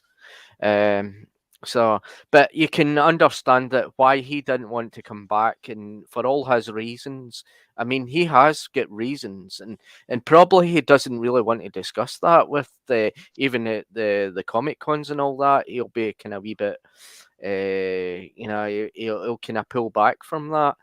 But I think that the only chance we will see the Ninth Doctor is in the audios, the Big Finish audios, which I have heard a wee bit of the Big Finish audios, but I don't think I'm going to buy them. Cause, what do you think of the reaction to the media towards long-term fans? Well, the media are pretty ignorant to long-term fans. They're not really interested in the long-term fans. Well, in the past, the Sun newspaper used to be interested in the long-term fans, because they loved to kind of tease and bait the fans, because they always had source information, and they had pretty reliable source information. Because I remember that day that that John Sim was the Master, the kind of rumors that were going about, and I thought, no, the Sun's got it wrong. It's just an article made up and that. And then when I found out that it really was John Sim as the Master, I was that excited, because of the fact that the Master had come back, and it was like all of this new stuff about the Master and all that, and all the background in that. And there was a lot of kind of speculation to how the Master survived the Eye of Harmony in the 1996 TV movie. I really kind of thought that, how's Russell going to pull that off? How's Russell going to convince the Master for the 21st century? How is he going to do that, like he did with the Doctor and that? And he pulled off the Master as like he was kind of hyper, kind of fanatic, laughing and joking and all that, and completely insane and all that, compared to what we've seen with Delgado, Pratt, and of course Anthony Ainley.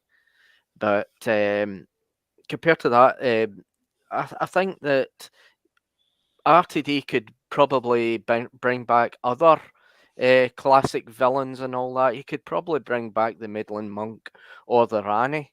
Opportunities that Stephen Moffat just completely ignored. I think that would be more kind of hopeful for that. But having said that, the news in the current era have been kind of they've been kind of rather kind of nasty to the fans. I would say that they've been kind of promoting the agendas and all that, and throwing about accusations to the fans and that, if they don't like something, that they're sexist and all that stuff, which is not true, because the fans like myself are very critical and very protective of the program, and they know that. They know that the show is very important, because if this show gets likes one thing that's wrong, I mean, a fan would nitpick this, a true fan would nitpick the entire era for everything that has went wrong with it, and that, and is what we are doing with the current era that's been going on right now. We are kind of dissecting it, and we're seeing and highlighting all the problems it has, and but with the media, there's completely blank on that. They just they just want to kind of promote an agenda push, and it's nothing to do with Doctor Who. It's nothing to do with true fandom. It's nothing to do with obsession. It's nothing to do with the greatness of this. Once it was a great show that appealed to so many people. PD, would you like to tell us going your back to thoughts what and Stupid feelings on the Doctor media? was saying about the media. I mean, I think the pendulum is just about to swing back with what's happening in the world. I'm not going to go into details about what's happening in the world if you haven't been paying attention to the news channels, but I think the pendulum is just about to swing back. Yeah, I watched our friend Constantine on the Newsnight the other night. Yeah, that was a guy wearing a Doctor Who jumper, by the way. Yeah, it was. But as it's going, the way Constantine put it on that channel. I mean, this has got nothing to do with Doctor Who, but I'm just saying the way Constantine put it, laid down what's happening very hard.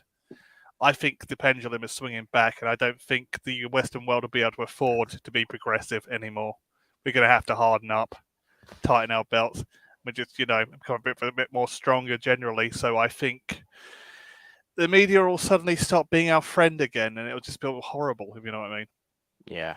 I think that's what we're heading for. Well, they're hypocrites, though. Exactly. That's the problem. Yeah. They'll be massive hypocrites about it. They'll stop being friendly, they'll stop either being quiet, or they'll start trying to be our friends again, and it's going to feel horrible. But, I just don't know how after 5 years they can still regurgitate the same arguments over and over and over again. I mean, the propaganda and that is allegedly out there about our side is unbelievable. Yeah. I mean, look, as I said, Jodie Whittaker, just because she was a woman, was never beyond criticism. See, this is the hypocrisy of their fans as well. They talk about that women and men should be treated equally and equal rights and all of that. But then as soon as we criticize a female doctor, they're all up in arms. Oh, you shouldn't criticize because she's a woman. Yeah. Like, make up your minds. It's either equal rights or it's not. I think the safest thing we can do now is just collect receipts. Seriously, when they start going, we can't be like this anymore. I'm with the big fans. Oh, I'm with the Doctor Who fans. I'm with the Russell T Davies fans. And just start showing the receipts of what they were saying with Jodie Whittaker. Just shove it in their faces. Yeah, and that's it. And then you've got the media doing all of that still, right? We're going to have to play Witchfinder General, I think. Then you've got the Jodie stands, as I call them, rehashing old arguments, tried to poke me with a stick, and other people out there with a stick to get a reaction. And the thing is, like, you aren't going to get a reaction out of me anymore because we're way past it. We're past it. The simple fact of the matter is, I'm looking forward to RTD's era, and nothing's going to spoil that for me.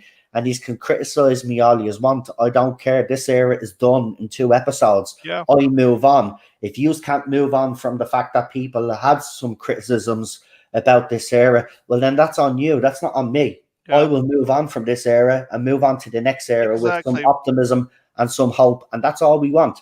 But the media want to drag up old arguments and the fans want to drag up old arguments. And that's what I'm saying. It's time for you to move on from it. Because we've moved on now. Is move on because nobody's going to listen. Yeah, it's a bit like that old friend who brings. Sorry, it's a bit like that old. It's a bit like a toxic friend who just brings up old drama just for the sake of it. Yeah, exactly. Yeah, it's a lot like it was in Star Trek Deep Space Nine. You remember like the last 4 or 5 episodes when the fall of Cardassia. We're heading for that point now. The fleet's almost to Cardassia. In other words, RTD's going to be back. Yeah, and we're just going to get just collect your evidence for the war tribunals afterwards. That's what I'm saying. I mean, we can either just let it go and just pity them, or we can just take them to a proverbially take them to the war tribunal when they start screaming and shouting and blurting on Twitter. Yeah, and then we have people out there that recently done a video, of a person out there that was coming out with absolute rubbish about female fans in this fandom and about safe spaces and all of this other rubbish and feeling not part of the fandom, right? Absolute rubbish. If that's the case and you didn't feel safe and you didn't feel part of the fandom, well, where did you come from then? Yeah. How do you have where a voice? have you been? I've just got to say, why? How come you have a voice in this fandom and you're able to write your shit articles? Because obviously the fandom embraced you and accepted you into the fandom. So this whole rhetoric, and then they try to spin it and say, "Oh well, I didn't mean me personally or women personally. I meant trans people, bisexual people, and this, that, and the other." But you didn't say that. You said up until the 13th Doctor, women didn't feel inclusive or part of the fandom. As I said in that video, the fandom has always been accepting of people. The only ones that are obsessed with gender and the sexual orientation of a person are you guys. For me, I don't care whether you're trans, gay, lesbian, boy, whatever. If you're a Doctor Who fan, you're a Doctor Who fan. You shouldn't be, nobody should judge anybody on their sexuality or their sexual preference, but this is what these people are obsessed with. The fandom was never a boys' club. Yes, were there more men watching the show back in the classic era? Of course there was, because let's be honest, fandom has actually changed. There are a lot more women that are and young girls that are engaged in fandom. And I'm not saying there wasn't many female fans back in the day, because there were a few female fans back in the day in each fandom. But there's a lot more women in fandom now than there was back in the day. We'll admit that. But that doesn't mean because there was less women in the fandom that Doctor Who wasn't inclusive or wasn't open to having fans. It was just back then. It's just the time. A lot of women, at the time, a lot of women didn't watch sci-fi. It's different now. It wasn't until Farscape and things like Buffy until women started watching sci-fi. Exactly. Lots of women. I've always said it as something like, it being like Doctor Who being like action sci-fi, and typically, just for example, when we think of like sort of nerdy, sort of geeky, sort of comic, sort of culture, that is typically sort of like a young teenage, typically a young male, isn't it? It's always like the stereotype, I guess, of it. Like originally, like it's always been like, I wouldn't say a Doctor is a boys' club, but I think perhaps a majority probably are male, but it's certainly. I've never, in any conversation that I've ever seen on Doctor Who anywhere, I've never seen someone, "Oh, are you bisexual? Oh, you can't talk about Doctor Who. Oh, you're not allowed to watch it." Do you know what I mean? It's not like it's football where there's a little bit more of a thing against women, sort of thing. Like I generally can't for the life of me ever think.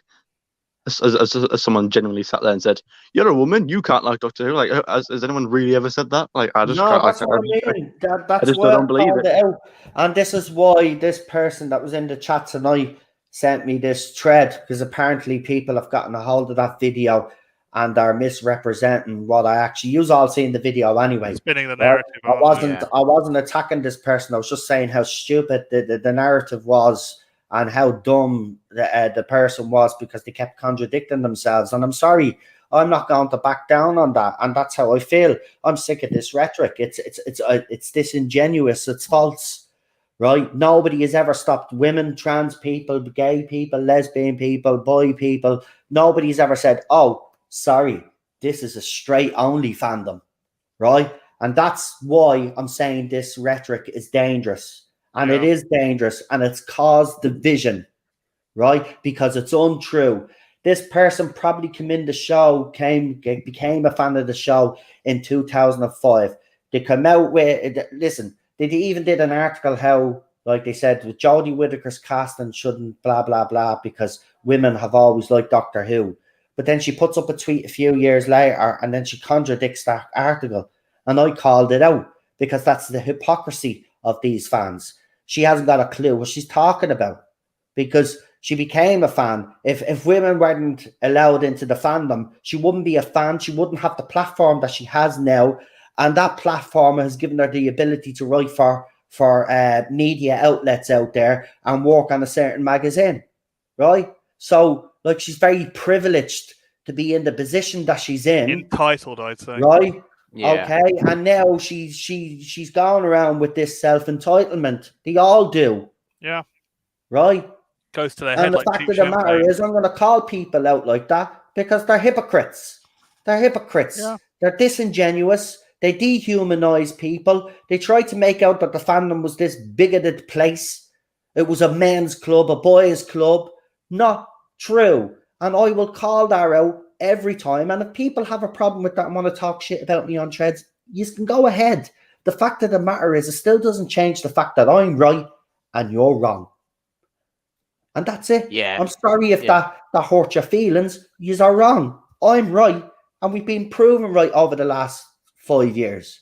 So don't be caught, you know what I mean? At the end of the day, you cannot fool me, right? The difference between us fans and you so-called new fans is that we're far more intelligent than you, and that's just a fact. And I'm sorry, that's not our fault. That's society. They've dumbed you down, and there's nothing we can do about that. Sorry. You know, we got better education. We were, you know, our lives we lived were through the Cold easy, War, didn't we? You know, yeah, not only that, like we had our struggles and stuff as well, Exactly. right? Yous actually are in a very privileged position in society now. Yous have a lot of things that we didn't have growing up. And the fact that yous are still screaming, I'm not being represented, I don't have safe spaces, I don't have this, that, and the other, just shows how much of a self-entitled generation that we actually have. And the media are facilitating them, and it's absolutely disgusting. Disgusting. Yeah. It is. I found that there was one... Sorry, do you want to finish the sentence? No, go ahead. Come on, I'm done. I was going to say that, like, there was one... When I watched our video, there was one thing I agreed with her on. Just one thing, and that was when she said that, like, there are a lot more women supporting the show now, and I agree with that to the extent that, like, and this isn't just Doctor Who culture, this is just world culture, where there's a whole LGBT culture among the youth. Because I'm sure we can all admit there's a lot more trans people today than there probably was in 2005. There's a whole epidemic of it. No, that's not me dissing on trans people. I couldn't care less, really. If you're a trans person, you like Doctor Who, fair enough. But it's like when you go onto the Twitter account and you see all the anime profile pictures and you see them all with their rainbow flags and they them pronouns and all them. You know what I mean? Like, I'm not dissing on them, but it's there. It's very vulnerable, very obvious to see, should I say? So there's definitely been a flux of them incoming. I think for anyone to deny that, I'd have to concur. I can't see otherwise. So I agree that there's definitely been. I agree with that there's definitely been more of perhaps a flux of them since the whole. Because I mean, it would be. I mean, I've seen something on. I don't know where I've seen it. I think it was on Twitter, and it was actually I think it was in a YouTube comment section actually, and it was a young girl. I think she was 11 at the time, so she was 11 when Jodie was announced, and this is what I'm talking about. She was 11 years old. She was a child. She was very young. Jodie was announced. She's seen a woman become a doctor. And that's when she started. She said herself, actually. She's obviously a lot older now because obviously it's been like 5 years. But that's the type of fans that this show or this era has now welcomed. Now, I'm actually glad that more women are actually watching the show. Yeah. Maybe it shows that it isn't just a boys' club. I'm happy that it isn't just a boys' club. I'm glad that more people can enjoy that. I'm sure everyone agrees. Why wouldn't you want more people to watch it? If you love Doctor Who as much as you say you do. Yeah, but here's my point, right? I think it's disingenuous to say it was a boys' club. Yeah. For the reason why is because society was different. Women had different tastes to men back in the day, right?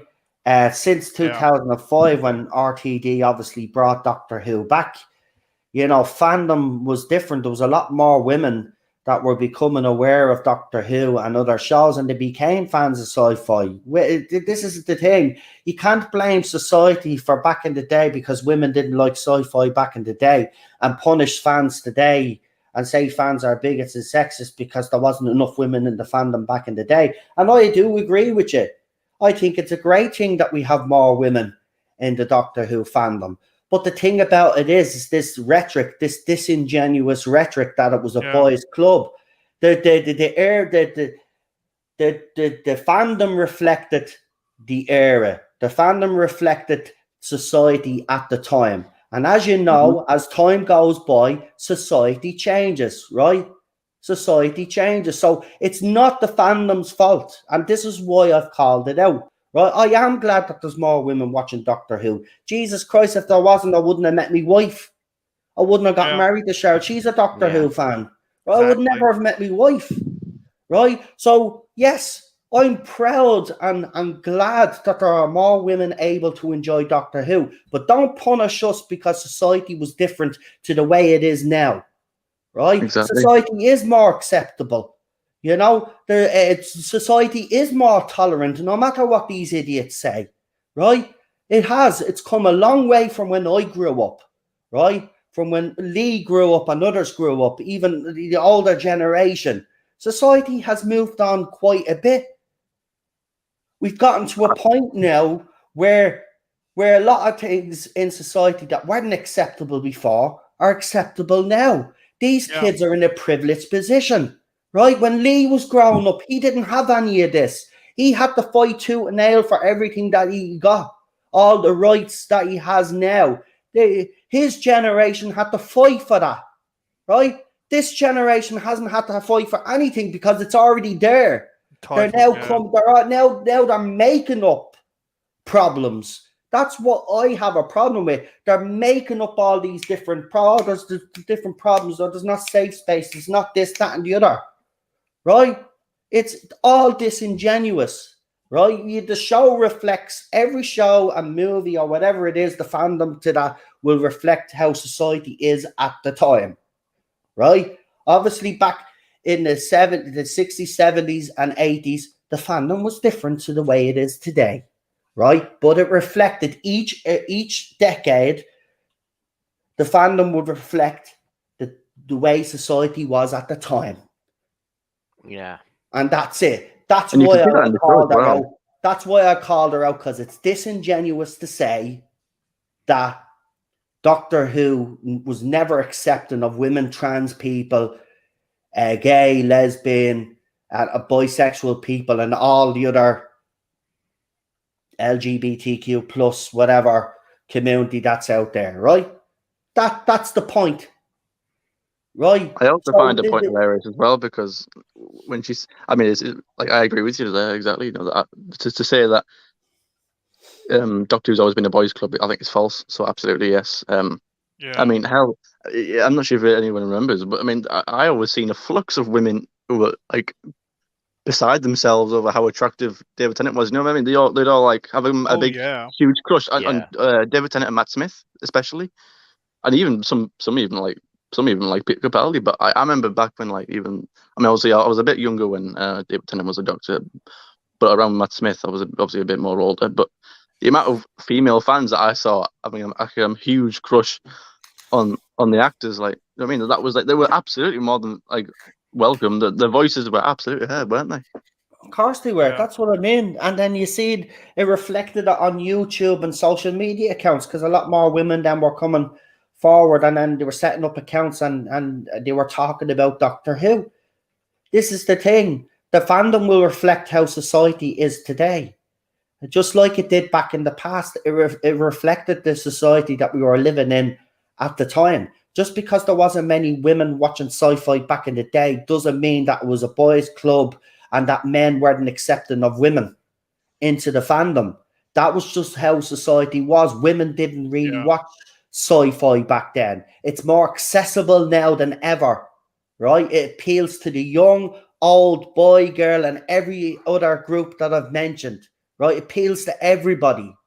So it reflects society today. But when you listen to these folk, you know, it was a boys' club. It was a bigoted place. It wasn't accepting the fans, and that's why I've called her out. And if people think that's wrong, well, then you're wrong, because people like that should be called out, because it's dangerous and has caused division in this fandom, and we've seen it play out over the last 5 years.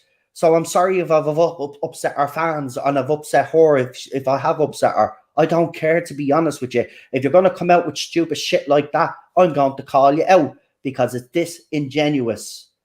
Every time. If you're prepared to put something in. Sorry, Here's the keep thing. talking. Sorry, just one more thing, and then I'll let you jump in. This is the thing. If you enjoy this era, watch it. The fact that you feel like compelled to come after anybody or to write up stupid tweets about how fans like us don't like this era and try spin this narrative. That's why I don't like you. That's why I don't like you, because not once have you told the truth. And you know what? You're a fan since you've probably come into fandom since 2005, maybe a little bit later, right? I'm support. And listen, you're no less a fan than me because I was a classic era fan, right? I'm not saying that, but what I'm saying is that I understand the show a little bit better than you do. And I think I've actually proven that some of your articles over the last few years have been absolutely ridiculous. I mean, when the Timeless Children nonsense was announced, you were saying how it fits perfectly into canon. No, it doesn't. You haven't got a clue. You haven't got a clue. And that's why you'll be called out. So if any of our fans have a problem with me calling her out, I honestly don't give two flying Fs, right? At the end of the day, that's my opinion on her. And to be pretty honest, I think a lot of the fandom actually agree with me. And she's not the only one. There's been others out there that have done exactly the same thing. This propaganda, this false narrative that the fandom was somehow not accepting of others. And this is where we got space for all rubbish and safe space for women and trans people and all of this. Nobody was ever in danger in the Doctor Who fandom. The fandom was always accepting of fans, no matter who you were, what gender you were, what your sexual preference was, or what your sexual identity was. Nobody gave a shit about that. Yous are the only people that are obsessed with all of that. As I said, if you were a Doctor Who fan, you were a Doctor Who fan. And none of that other stuff mattered. You supported the show. You loved the show just as much as we did. All right? Absolutely ridiculous. But Cinnamon, you wanted to say something there, and then I'll get the other lads then to pipe in. I mean, yeah, that's a good point you raised there. No, if you're a Doctor Who fan, you're a Doctor Who fan. I speak to you guys because we all share a very important hobby, and this is a TV show that we love. I just sort of I typically when we say that they're not fans, usually in general terms, I wouldn't think it was okay to say you're not a fan of this because of you agree with this. But so, like, for example, I think Eric D. July, I'm not too sure if you're familiar with him, but I'm going to paraphrase here because I'm not exactly sure what he said. His essential point is that these people who have just flooded into the show in the past 5 years, they do a quick couple of Google searches, and they think they know everything about the character, and then they try and tell us about the character. Yeah. And that's what really annoys me most, because now obviously I'm 19 and I've loved this show since as far back as I do not remember when I started loving this show. I just did. For all my life I just have. Maybe that was around 2005, 6, 7. But there's people like you, Noel, and Lee who have loved the show since before I was even born, and I think that's personally quite crazy. But that's what I mean. So you obviously have a different interpretation and a different aspect, and you will look at the show differently than I will. So I think you mentioned that, like, Peter Davison was your Doctor. Yeah. David Tennant was mine. So there's quite a difference in the time. But like the fact that, like, even then, like, age isn't an excuse, because we actually agree on a lot of it. On how the show is. I hate it when I see these people come in and they think they, after doing a quick couple of Google searches, and they try and tell us what is canon and what isn't after the Timeless Child, and I'm like, and I'm just like, they just do a quick wiki and they say two things. Oh, but this and this, that, but they're like, no, because that can easily be explained away. It's like, I hate to say I told you so, but I told you so. Like, this is like, that just really ticks me off the most. Is like the arrogance. They come in. I don't know, like, a lot about this. Is like, I liked the Lord of the Rings. I like Star Wars. I love Star Wars, Doctor Who and Star Wars, Marvel. Those are like all my main hobbies. Now I know more about Doctor Who than I do Star Wars. Now I wouldn't go in to that fandom and start spouting off about a character I only know a little bit about. There's been Star Wars fans. If I imagine if I had a debate with a Star Wars fan who's been a fan since the very first one came out in, what was it, 1977? Yep. And has followed it all the way through. I think that quite reflects badly on me. I mean, it just doesn't make sense. Like, they've probably read all the books, all the expanded lore. And there's me, who's watched a couple of films. I haven't read any of the comics. I haven't read any of the expanded. I've only ever watched the films. So it'd be a bit disingenuous of me to start going and saying, "Oh, I know this about Darth Vader," and then they correct me on that, and I say, "No, you're wrong. You're a bigot. Don't correct me. I know this." I mean, I think it's hilarious. Yeah. Yeah, it's look, again, this has been going on since day one. The gaslighting the fans and trying to make out that the fandom is this, that, and the other. And that's why I will always come out and defend Doctor Who fans and give a voice to those fans that felt that they were being ignored, because I think it's important to hear the other side. We hear them all the time. If you were to believe them, this is the best era that was ever made. Jodie's the best Doctor ever, right? It's better than the classic era. It's better than that was done in the new era. Seriously, this is the stuff we've had to listen to, right? And it's not true. They've been gaslighting fans for the last few years, and so have the fans of this era. But look, it's, as I said, it's coming. It's coming to an end now. And hopefully RTD now can give us some. But look, I guarantee you they'll be complaining about RTD's era now, and they'll just do it out of spite, because they believe that we only complained about this show out of spite because it was a female lead. But no, listen, was that part of the issue? Absolutely. But the biggest problem that we had with this era was the showrunner. A showrunner that was incapable of writing a female Doctor, for starters, anyway. Second of all, his character development and story development, all the things that we've mentioned over the last 5 years on this channel, he has failed to do. And as I said, just because the fans out there, right? And that particular lady, by the way, when Yaz actually announced to Dan, right? Announced to Dan that she fancied the Doctor. As I said, if you go back to that reveal and you go onto Twitter and you Google Tasman, right, and Eve of the Daleks Tasman, right, go ahead and look at the comments. They're not talking about the episode.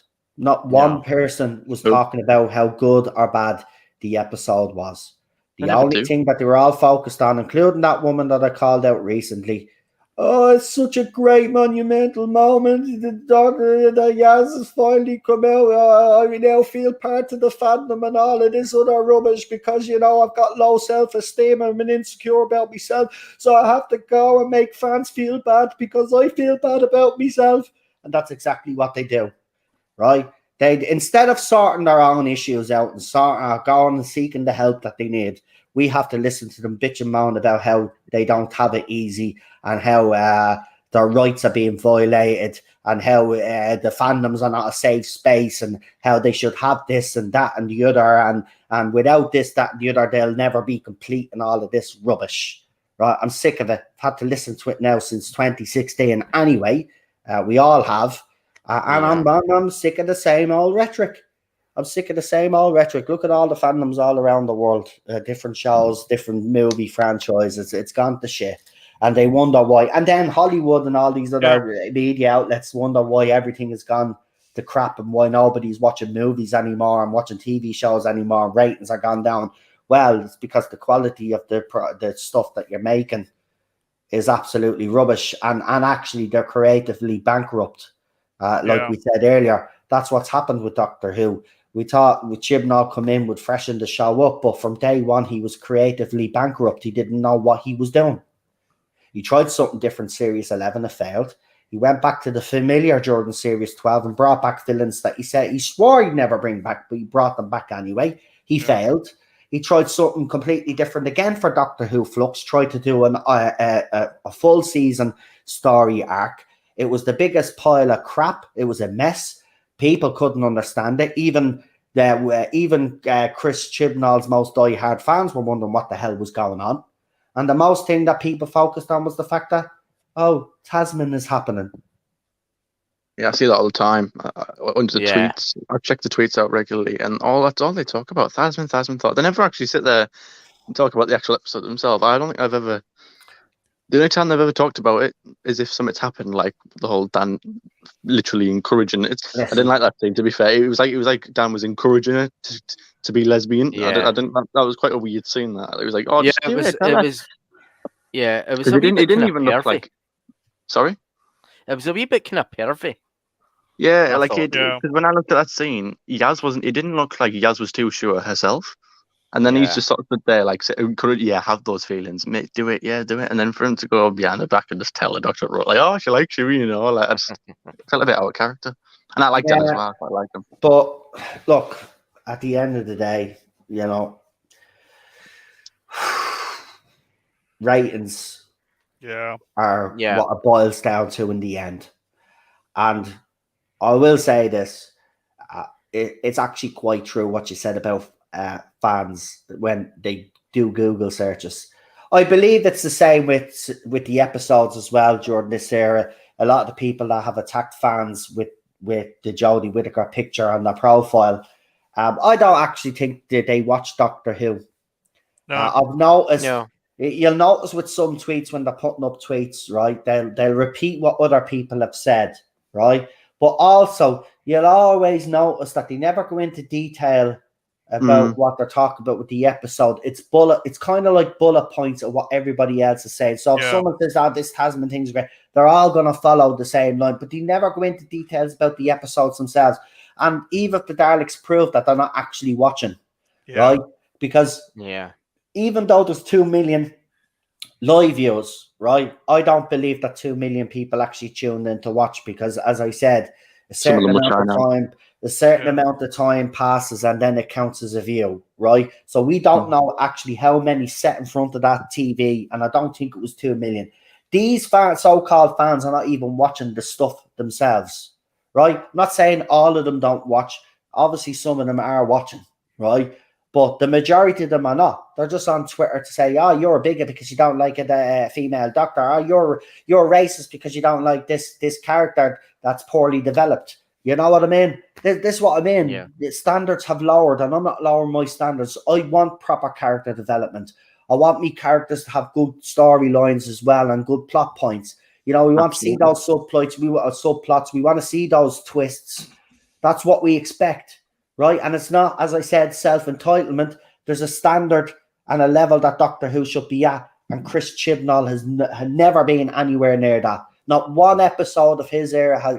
Listen, RTD's worst episodes, and even Stephen Moffat's worst episodes, are Chris Chibnall's best. Yeah, true. That's how bad it is. Right? I'm being honest with you, right? As you all know, right, Love of Monsters gets stick on this channel, right? You all give me a bit of stick as well because I say I love of Monsters, right? Which is all banter, but some of you obviously don't like Love of Monsters, and I do, right? If I was to compare that to any episode that I've watched the Chris Chibnall, does it measure up to that episode? No, it doesn't. Right, and even Love of Monsters to most of the fandom is a pretty weak episode for RTD. But to me, that, even though people think that's a weak episode, to me that's stronger than any episode that Chris Chibnall has produced. Not one episode lives up to that episode, and that's how bad it is. And I will never lower my standards for anybody. And the media can try lower the standards, right? The fans of this era can try lower the standards, but I'll never lower my standards. And the fandom that love this show, that truly love this show, will not lower their standards either, for nobody, right? And it's not self-entitlement, it's what it should be, right? It set the standard classic era, it set the standard in the New Who era, and it must keep that standard going. That's what made it successful for over 50 odd years, right? Standard, beliefs, fucking putting thought into what you're actually doing. And as I said, bringing a showrunner that truly knows what they're doing and loves this show, right? You don't necessarily have to be a fan, but show some love towards it.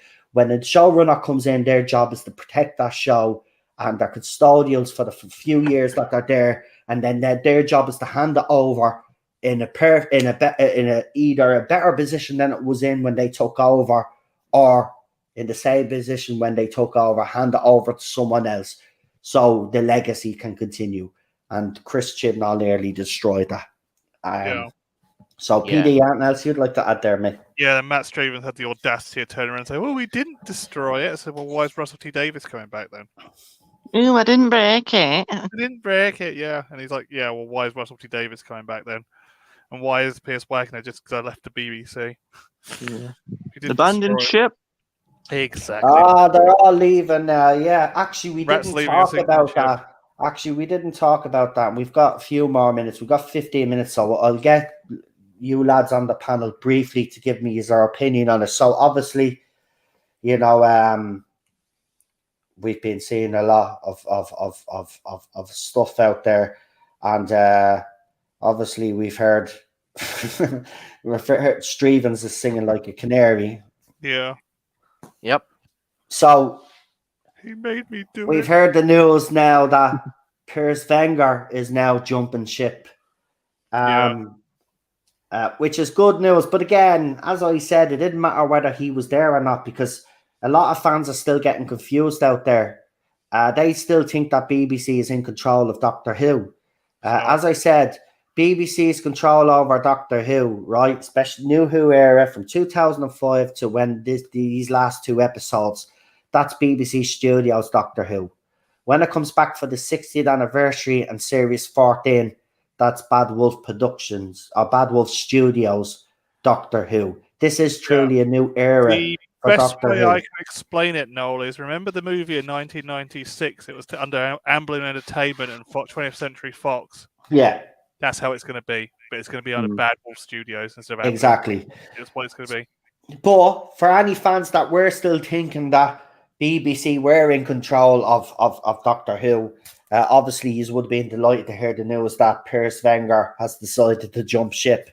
But it's like they're all jumping off the Titanic before it hits that iceberg, because you know they've lost two people, Piers Wenger, which is head of BBC Drama, and they've lost a woman, I can't think of her name, but she was head of BBC Films or something. So they've lost two of their heads of TV, and it is a blow for the BBC. By the way, it is a blow. Do you think that they feel that the Inquisition is coming? If you know what I mean. I think so. I think a lot more people. Listen, I don't think they'll be the last ones to jump ship either. And it was quite interesting. Again, as I said, Stevens has been singing like a canary, and you know whether it's been intentional or not. He's actually told us basically what we've been saying to the fans for years, that there was no proper plan and they just threw in ideas and stuff like that. I don't know if he actually meant to say those things during an interview, the way he put them across. But he basically has admitted what we fans have been saying, that it wasn't all rosy behind the scenes. Things were shoehorned in. There was no proper thinking behind it. And he's singing like a canary. And as I said, I hope he keeps singing like a canary, because, you know, I know chaos in Cardiff happens. Nobody will ever try to. I know for a fact it did. I investigated that whole thing as well on this channel at the time. I was getting very reliable information. And we followed down, and we were going down a bit of a rabbit hole there, because there was weird shit going on with some of the cast social media accounts as well. It was weird. And we had that video from Tolson Cole. We also had the BBC radio interview where they were talking about there was problems during Series 11, and those problems continued into Series 12. It was quite eye-opening. But a lot of people called me out and said that I was lying about chaos in Cardiff.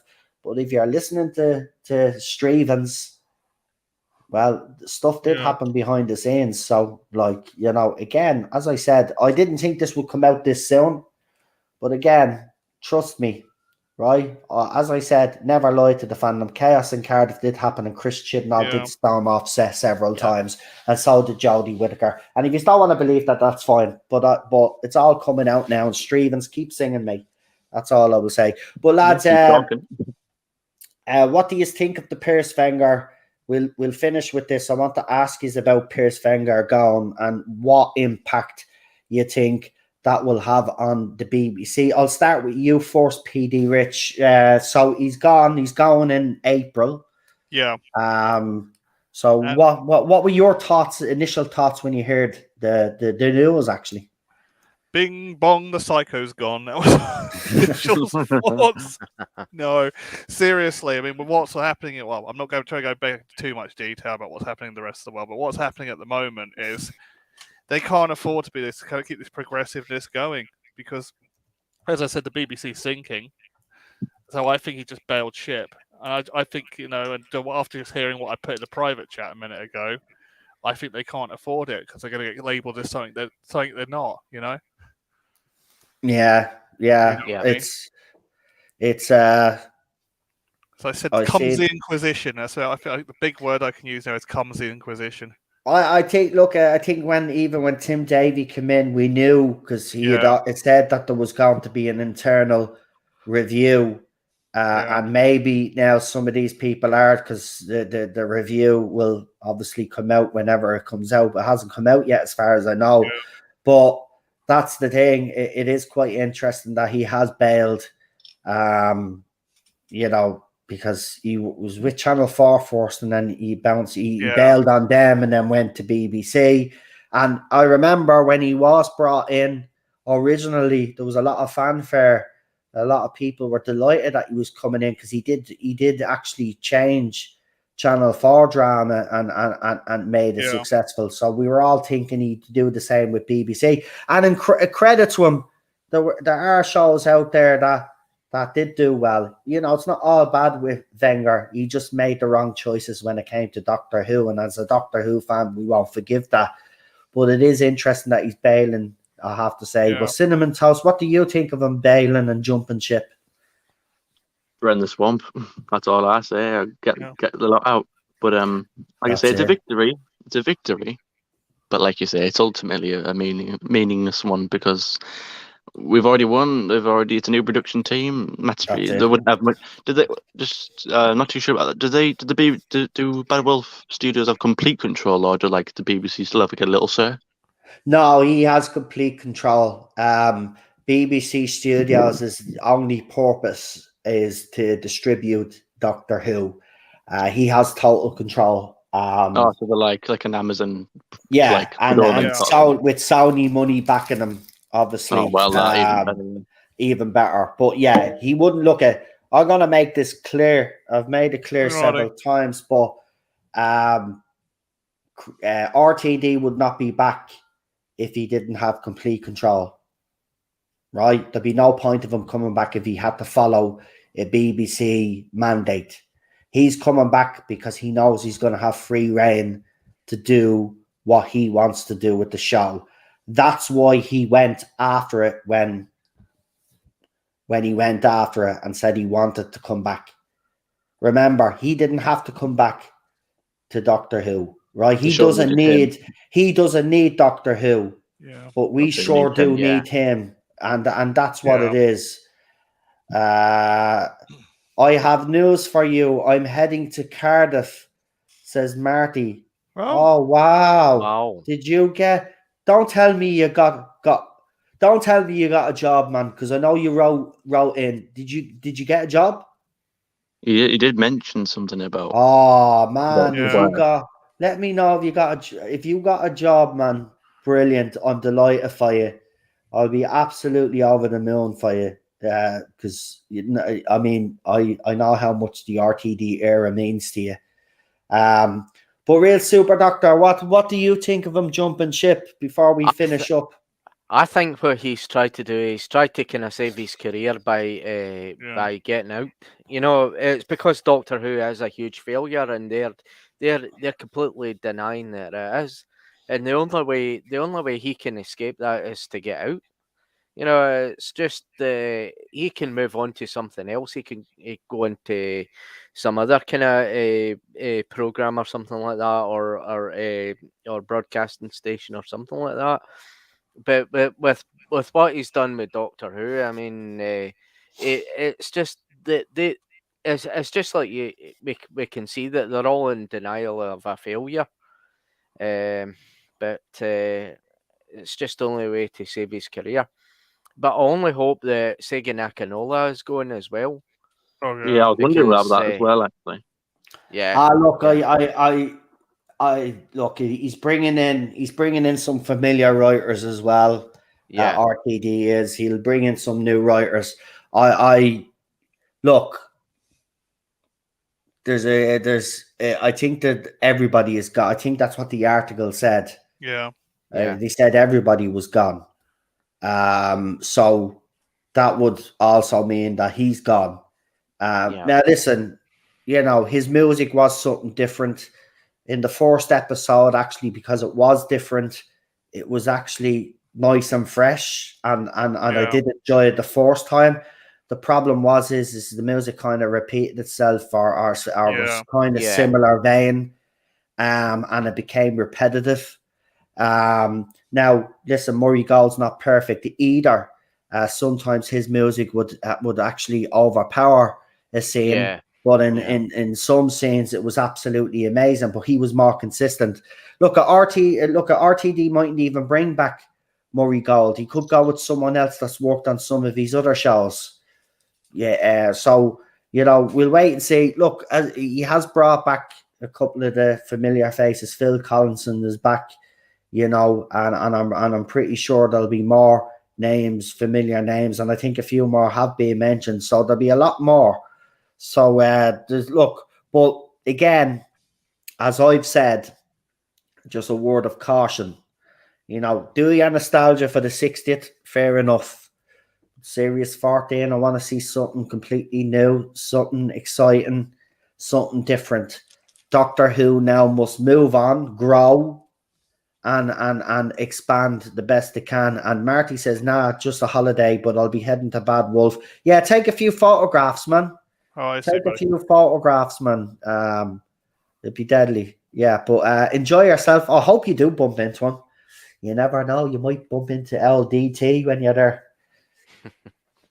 You never know. Get yourself an exclusive. That's it. Right, well, look, we've got 2 minutes before we end. So what I'll do is, lads, I'll get you to do our channel shout-outs in just a second. So we'll do that now in a second. But I just want to thank everybody that is in the chat and that has listened to the stream tonight. I just wanted to get a couple of things off my chest, obviously, and give you my opinion on what's going on right now.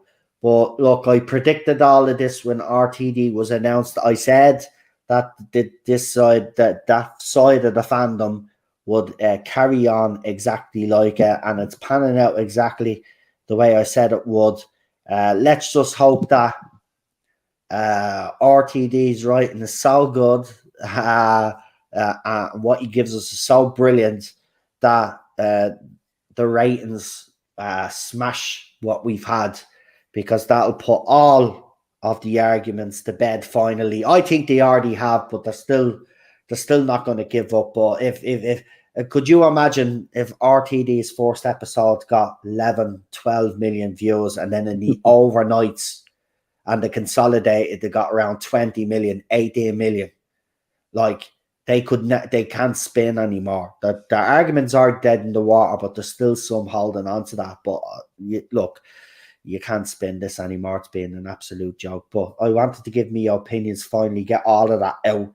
But again, as I said, I will never stop calling people out that are going around and spreading false information and dangerous rhetoric. And if people have a problem with that, I don't care. And let them, as I said earlier on, let them talk about me all they want. All they do anyway is put more attention onto the channel. And then when people actually come in and listen to me themselves, then they actually have a different opinion of me. They don't listen then to the rhetoric. And that's happened with a few people over the years on this channel. People as oh, well, I thought you were this, that, and the other. And then I actually listen to your streams and you have some valid points.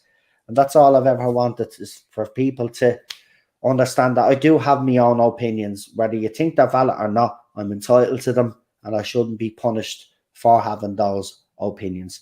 So we'll leave it there. So I'll get the lads to do their channel shout outs. So we'll start with Cinnamon Toast Crunch first.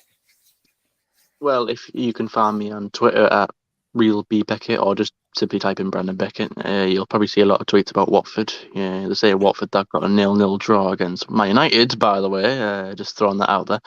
And you can also find my YouTube channel if you so wish. I did do a lot of skits, comedy videos, but I have progressively moved more into Doctor Who territory. And yeah, I do a lot of reviews, unboxing videos, and that's under Derby Rider 02. Fantastic. Enjoy the championship next year, by the way. We'll see. Ah, no. You might get out, but you have Roy there now. He's Mr. Reliable, but we'll see. We'll see what happens. It's going to be interesting, actually. The title race is interesting, and the relegation zone is interesting, and even the top 4 race is interesting. I have to say, the Premier League, I don't want to get bogged down in football, but it's been the most exciting it has been in years, so I can't wait to see how it pans out. Anyway, I can't really talk. My team has gone shit, but we'll leave it there anyway. I'm not going to get into Man United because that's a whole different stream. Anyway, Real Super Doctor.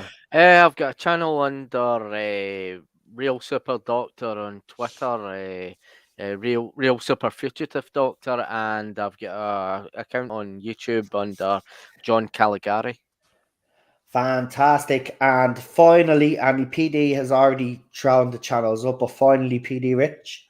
You can find me on Rabbi over Another Planet's chat. Normally in there is kind of one of the mods. And you can sometimes find me on Dave Travels Through Time. I think we're doing Star Trek Enterprise on Monday.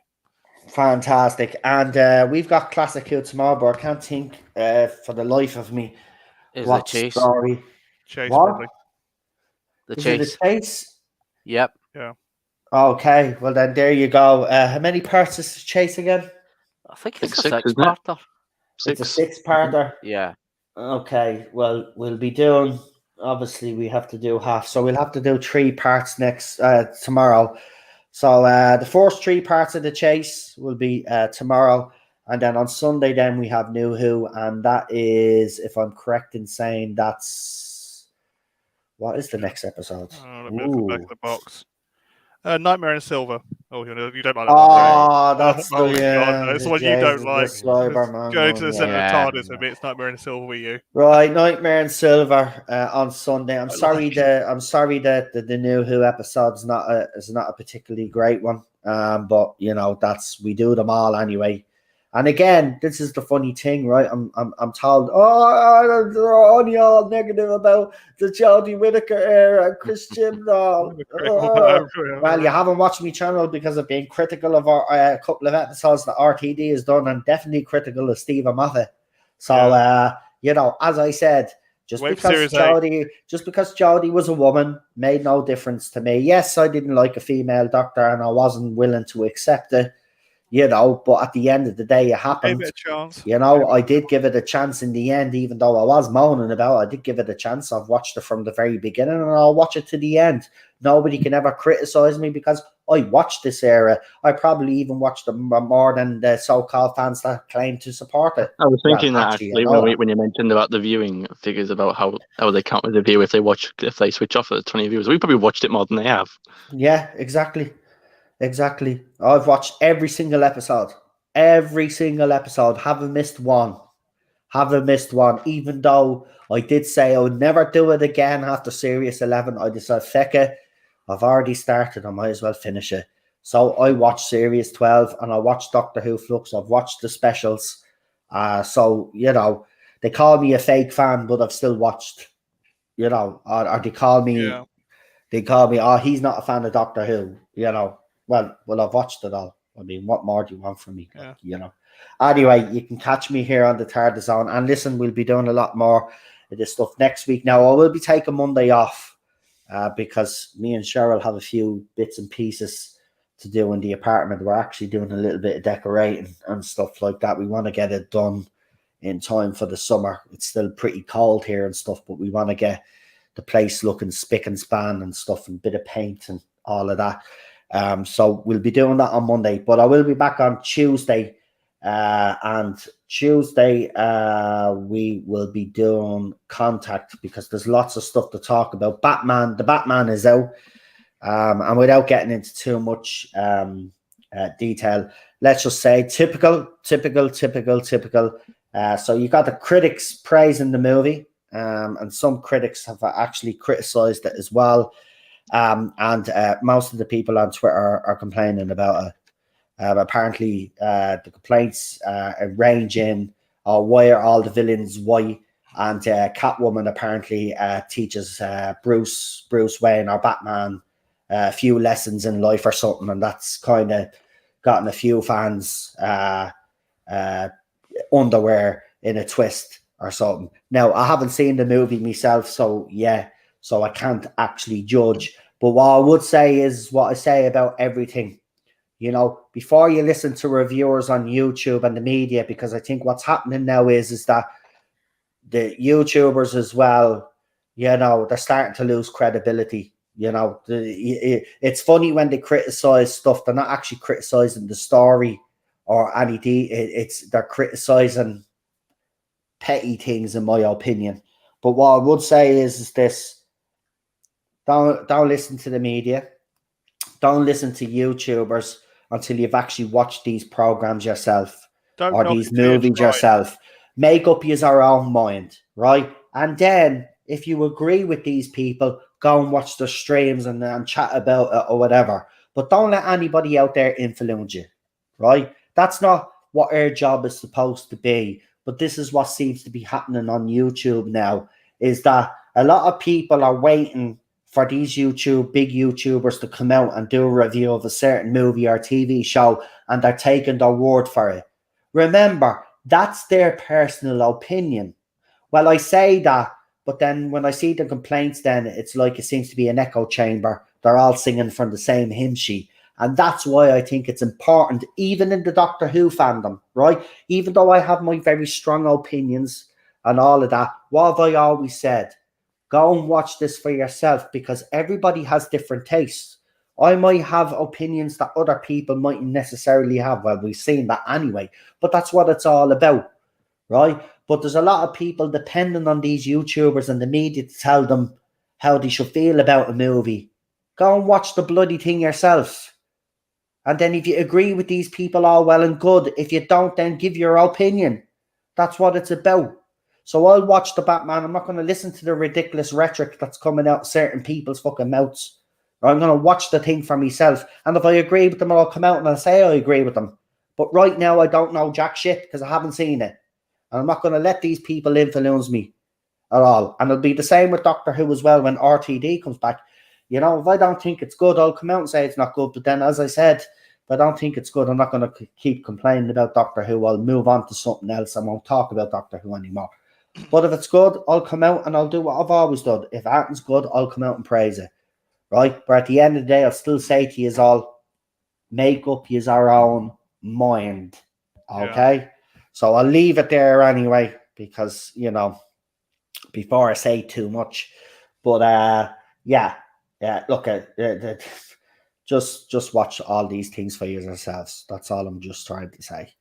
Anyway, we'll leave it there. I want to thank all me panelists tonight. Real Super Doctor, thank you for joining us, PD. No bother. And Cinnamon, thank you as well. To the rest of you, as I said, we'll see you over the weekend. Stay safe. Enjoy our weekend. I'm going off now. I'm going to bring Ted down, and then I'm going to make some food, and I'm going to have a beer, and I'm going to sit down and probably watch a movie or something and relax for the night. So enjoy our weekend. Have a good one. And it'd be great if I actually got the trailer ready. Here we go. Okay. Good night, folks. Good night. See you later. Bye. See you later. Bye. Bye.